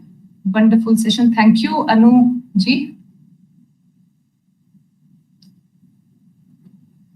Yes. कोई प्रश्न तो आया होगा. देखिए, दो स्थिति होती है, सब क्लियर हो जाए या ऑल क्लियर. तो आपकी कौन सी स्थिति है? Yes. Hello, madam. Hello, sir. Hello. Yes, it's a very wonderful experience and very good session. Due to the present situation of COVID, normally there is a fear Yes. कि भाई हम अगर बाहर जाए और कुछ हो गया तो उस टाइम पे ये मेडिटेशन और मीन्स हमारा सांस को मेंटेन करना और अच्छा हेल्थ रखना में बहुत अच्छा ये हेल्पफुल होगा सेशन. जी, बहुत आपने जो भी टिप दी है, really it's a very good. और ये पूरे दिन में अगर 2-3 बार भी हम लोग कॉन्सेंट्रेट होके करेंगे ना, तो जो थोड़ा बहुत भी स्ट्रेस होगा, ऐसे जो अभी डर है वो चला जाएगा. बहुत बहुत खूब सर, बहुत अच्छा कहा आपने. हाँ, बिल्कुल. ब्रीथिंग टेक्निक्स और अपने आप देखिए, हेल्थ इज रियल वेल्थ. अभी कोविड में तो कोविड ने बहुत कुछ सिखा दिया हमें. हम लीस्ट प्रायोरिटी देते हैं अपने आप को. जब कुछ नहीं है तब हम अपने लिए वक्त निकालते हैं. तो नहीं, सबसे पहला जो प्रेशियस टाइम है वो हम अपने लिए देंगे. तो आप मॉर्निंग में कुछ भी टेक्निक्स करते हैं, एक्सरसाइजेस कुछ भी करते हैं, जस्ट स्टार्ट डूइंग. यस, तो आप जरूर करें. फियर फैक्टर भी फिर खत्म होगा विद प्रिकॉशंस. और अपने आप की इम्यून सिस्टम हमें एक्चुअली स्ट्रॉन्ग करना है अपना. तो नेचुरल रेमेडीज भी आपको कुछ लगे तो उसके साथ साथ इन सब चीजों को यदि हम क्लब करते हैं तो definitely it will prove to be very, very nice. Yes, thank you. Can I consider the same for kids to relieve anxiety in them? Yeah, why not? You can. देखो, बच्चों को तो अभी से, अभी मेरी अपनी डॉटर की मैं बात बताऊं तो वो जैसे 5 years की हो गई थी तब से she is meditating every day. तो बच्चा 2 मिनट मेडिटेशन मीन्स व्हाट? कुछ नहीं करना है. ठीक है, ज्यादा हमें दूर जाने की जरूरत नहीं है. सिंपली आंखें बंद रखना तो वो सीखें. Yes, they can just for 2 minutes eyes तो बंद रख पाए, कुछ क्षण ही सही.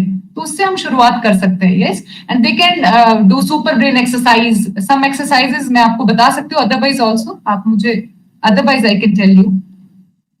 There are certain courses for kids also, like intuition program is there, Art Excel is there, कुछ बच्चों के भी रहते हैं. और अदरवाइज आप योगा करवाएं उनको, लाइक सूर्य नमस्कार is a complete exercise. It is a combination of 12 आसनास. तो वो डेली प्रैक्टिस करें और कुछ क्षण आंखें बंद रख के बैठे, मंत्र चैंटिंग और ये सब चीजें. Any other question? Yeah, so definitely you can consider the same for your kids. My pleasure. Okay, any other question you have? Participant, if you have any questions regarding experience, any new questions, anything you want to share, you can please.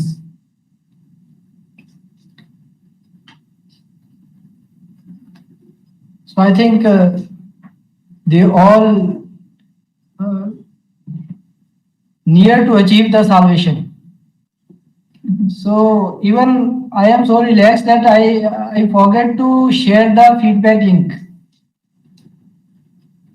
So it was a wonderful session, and now it's time to stop the session and a little break for lunch.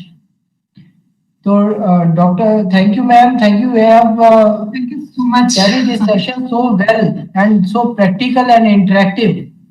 It stress out all the burdens of this FDP. We learned so much, and this day we emptied our mind, and now we are so relaxed that we can take new knowledge. So I think this was a wonderful session, and we looking forward for conducting other session, other assignments for you also, ma'am. Thank It you was a so much. wonderful Thank session. you so much, everyone. And thank you for this wonderful opportunity, sir. Thank you, ma'am. It was I'm really our honored. pleasure to experience such a nice experience with you. So I think now it's time to take a lunch and fill our emptied stomach. Right, sir. Right. So thank you so much, everyone, for your feedback also. Thank you so much. And for your compliments also. So all the best to each one of you. And stay healthy, stay safe, and just start a new day from tomorrow. Yes? So keep practicing every day. Okay. Thank you so much. Thank you. Thank you very much. Thank you, sir.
This conference is no longer being recorded.